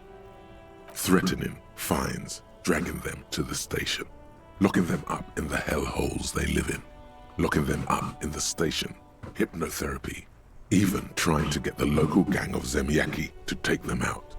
The Zemyaki gave them ethanol so Burke and Leslie would expose and rampage even harder.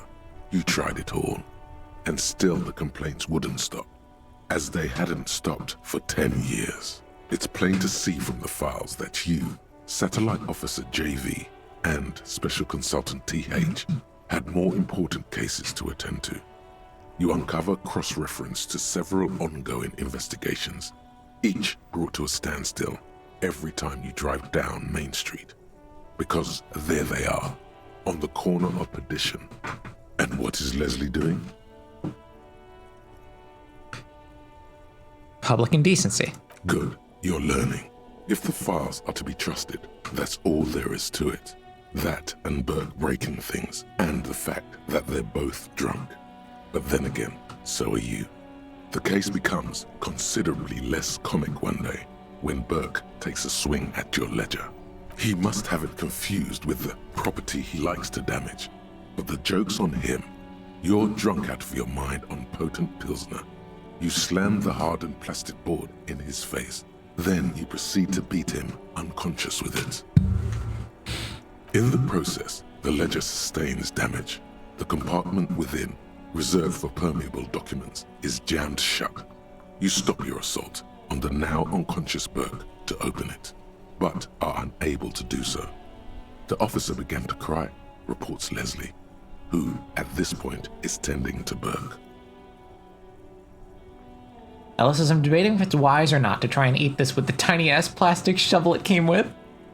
He came at us, and at us. I think he was trying to kill Burko.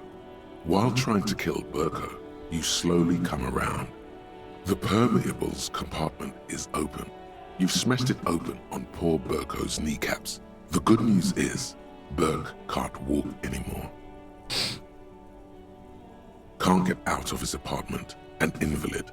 With Burke to tend to, Leslie cuts back on the indecent exposure. Maybe he flashes his genitals to Burke. Who knows? But both drunks are off the street. The complaints stop. The unsolvable case is solved. Which is also why the officer responsible narrowly escapes a disciplinary hearing. The end. Does that sound like a Raphael something Costo to you, sir? One last time, yes. Fine then, you've earned it.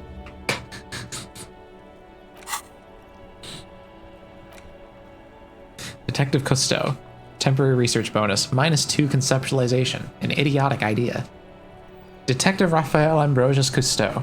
When you say it, it feels like you're taking a bite of lemon meringue while sitting on the terrace of a seaside cafe on a cool summer day in Sur-la-Cliff. It's everything you're not.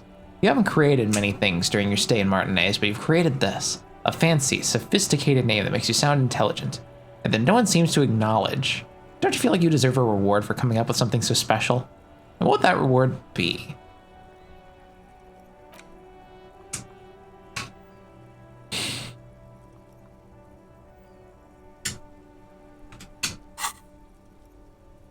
Square bullet hole murders. It would be very interesting to read about these, wouldn't it?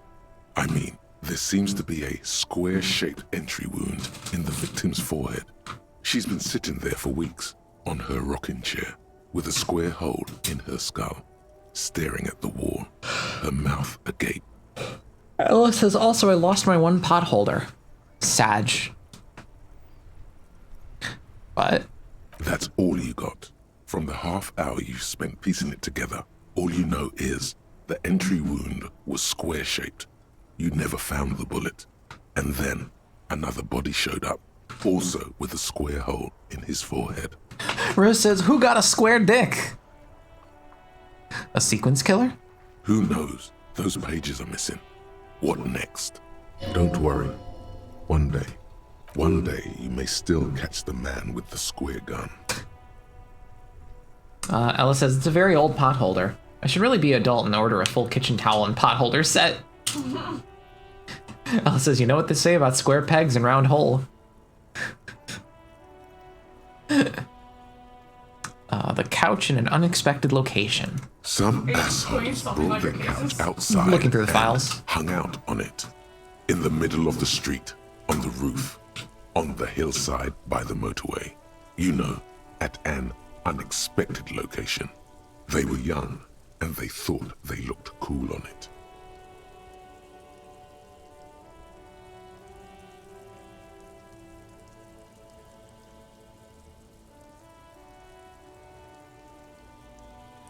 Versus, yeah, it goes in the square hole. They actually looked like assholes. Insufferable dicks. Young people are the worst.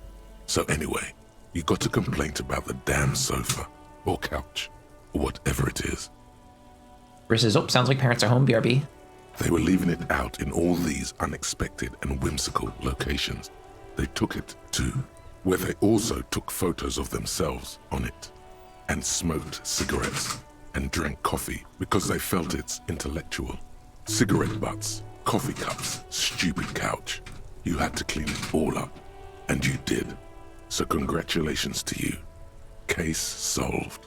Ever catch those guys? No, you didn't have time for that. These notes show that you have what is called a real goddamn job. You don't have time to be chasing down the couch assholes. You have a real job to do. What next? Murder at the hookah parlor. Murder.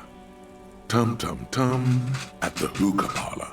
was a case originally assigned to an officer called Joseph Mills, who is now dead, of circumstances completely unconnected to murder at the hookah parlor. Wait, ow. Beaten to death by a throng of Villalobos gang members when him and his partner JM, only initials mentioned, answered a call one night. It's a sad story, and it isn't really represented in your case files. Stop stalling and get to the murder at the hookah parlor. Right, on with the murder. Joseph Mills was on this case that he just couldn't solve. Was doing it solo. Said it was a real nutcracker, a real brain twister. Was on it for, like, a month. The captain got impatient. Shit or get off the pot, Mills. Mills didn't get off the pot. Not yet. He kept at it for a couple of weeks more, racking his brains, running with every theory, as outlandish as they seemed. Still couldn't solve the murder at the hookah parlor. Tough case, he said. Toughest he's ever had. Wait, was Joseph Mills a good cop? No, he was awful. Awful sense of humor, too. The worst jokes you've ever heard. Really rapey. Still, he'd been on it for months now. Said it was the final case. Said it was uncrackable. That murderer vanished into thin air. That goddamn hookah parlor was all he talked about. Go on. Okay, so the case is handed to you because Mills isn't getting anywhere, and you look into it. Here's the setup. A young man is found dead in a hookah parlor. You know, those places where you go and smoke bubblegum-flavored vapor all day. Can you get high off it? No, it's soot and water vapor. It doesn't do anything. Really stupid. Yeah, so anyway, young man in his 20s found with his skull busted open, right on the floor of the hookah parlor, in the middle of the day. No one else is in there, only client that day. In perfect health, too. Some kind of movie producer. No one enters, no one exits. He's just sucking on his watermelon hookah all morning, all noon, like he usually does.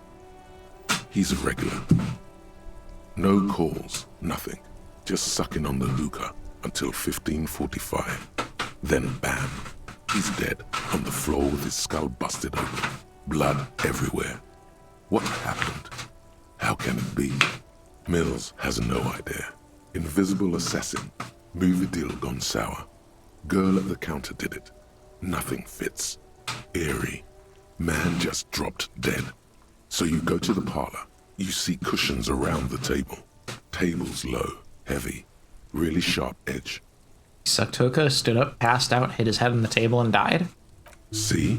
You can't even read the thing without solving it. Yeah, it was that. Turns out hookah does do something. It turns off your brain's oxygen supply, and you don't notice it until you get up to go to the bathroom.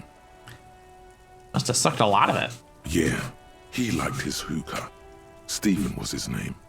And what was he doing there for 6 hours? Smoking hookah. Didn't you hear? I don't know. Trying to come up with a movie script, maybe. Anyway, that was murder at the hookah parlor.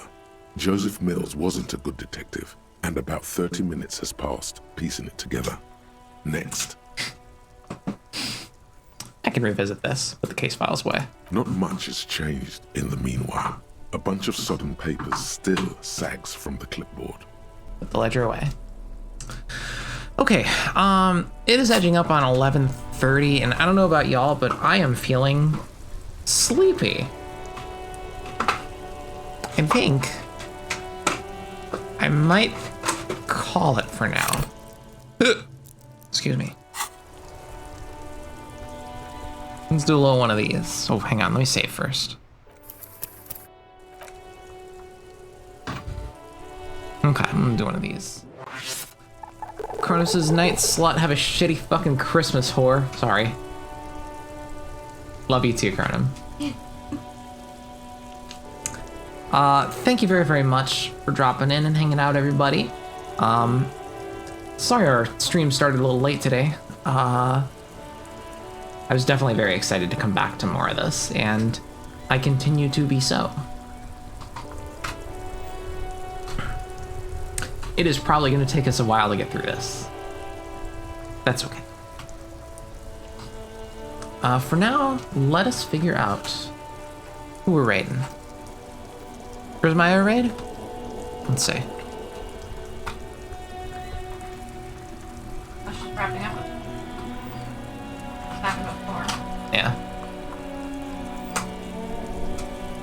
Ah. Thank you for the raid guide points. Woo. Okay.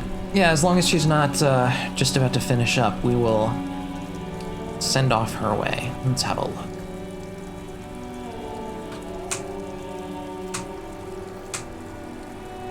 Oh, we should watch Relaxing Ear Licking from ASMR Marie. Oh. What? I say psych. Psych. I mean, for my suggestion. It's a thing, though. Why?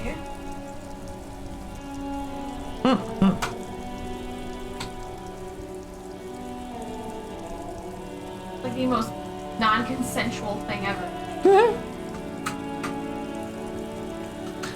All right. Slash raid. Priz. My, Ooh. All right, we're gonna drop in over there shortly. Have a lovely, lovely night, everybody. And we'll see you around. We should be back tomorrow, I think. Did we change the day for rerun? Oh, rerun. No, we never actually asked anyone if they wanted to vote on it. I thought we might have, but I'm gonna take another look. We asked while people were watching, but those were the people who already watched, not the people who missed. Yeah. Okay, well, we should be back tomorrow, I think, for Yeah, for rerun of Tokyo Godfather. that's the one. Yes. And if not, if people end up not being able to do it, we'll probably do it Monday night. Yeah. So, good night, everybody. Hi guys. You have a good one as well, Cronum and pals. Thank May you. the holiday treat you gently. Indeed. Bleedoop.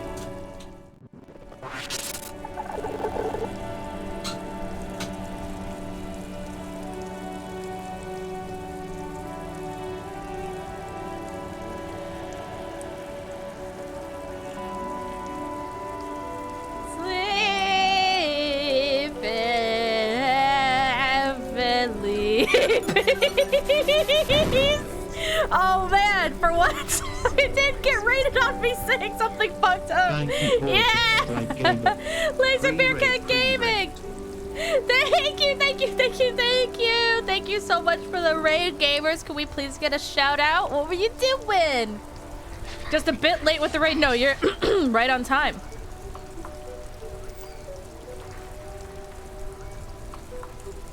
And thank you also for the 19 months of sub. Holy crap, you've been subbed for quite a while.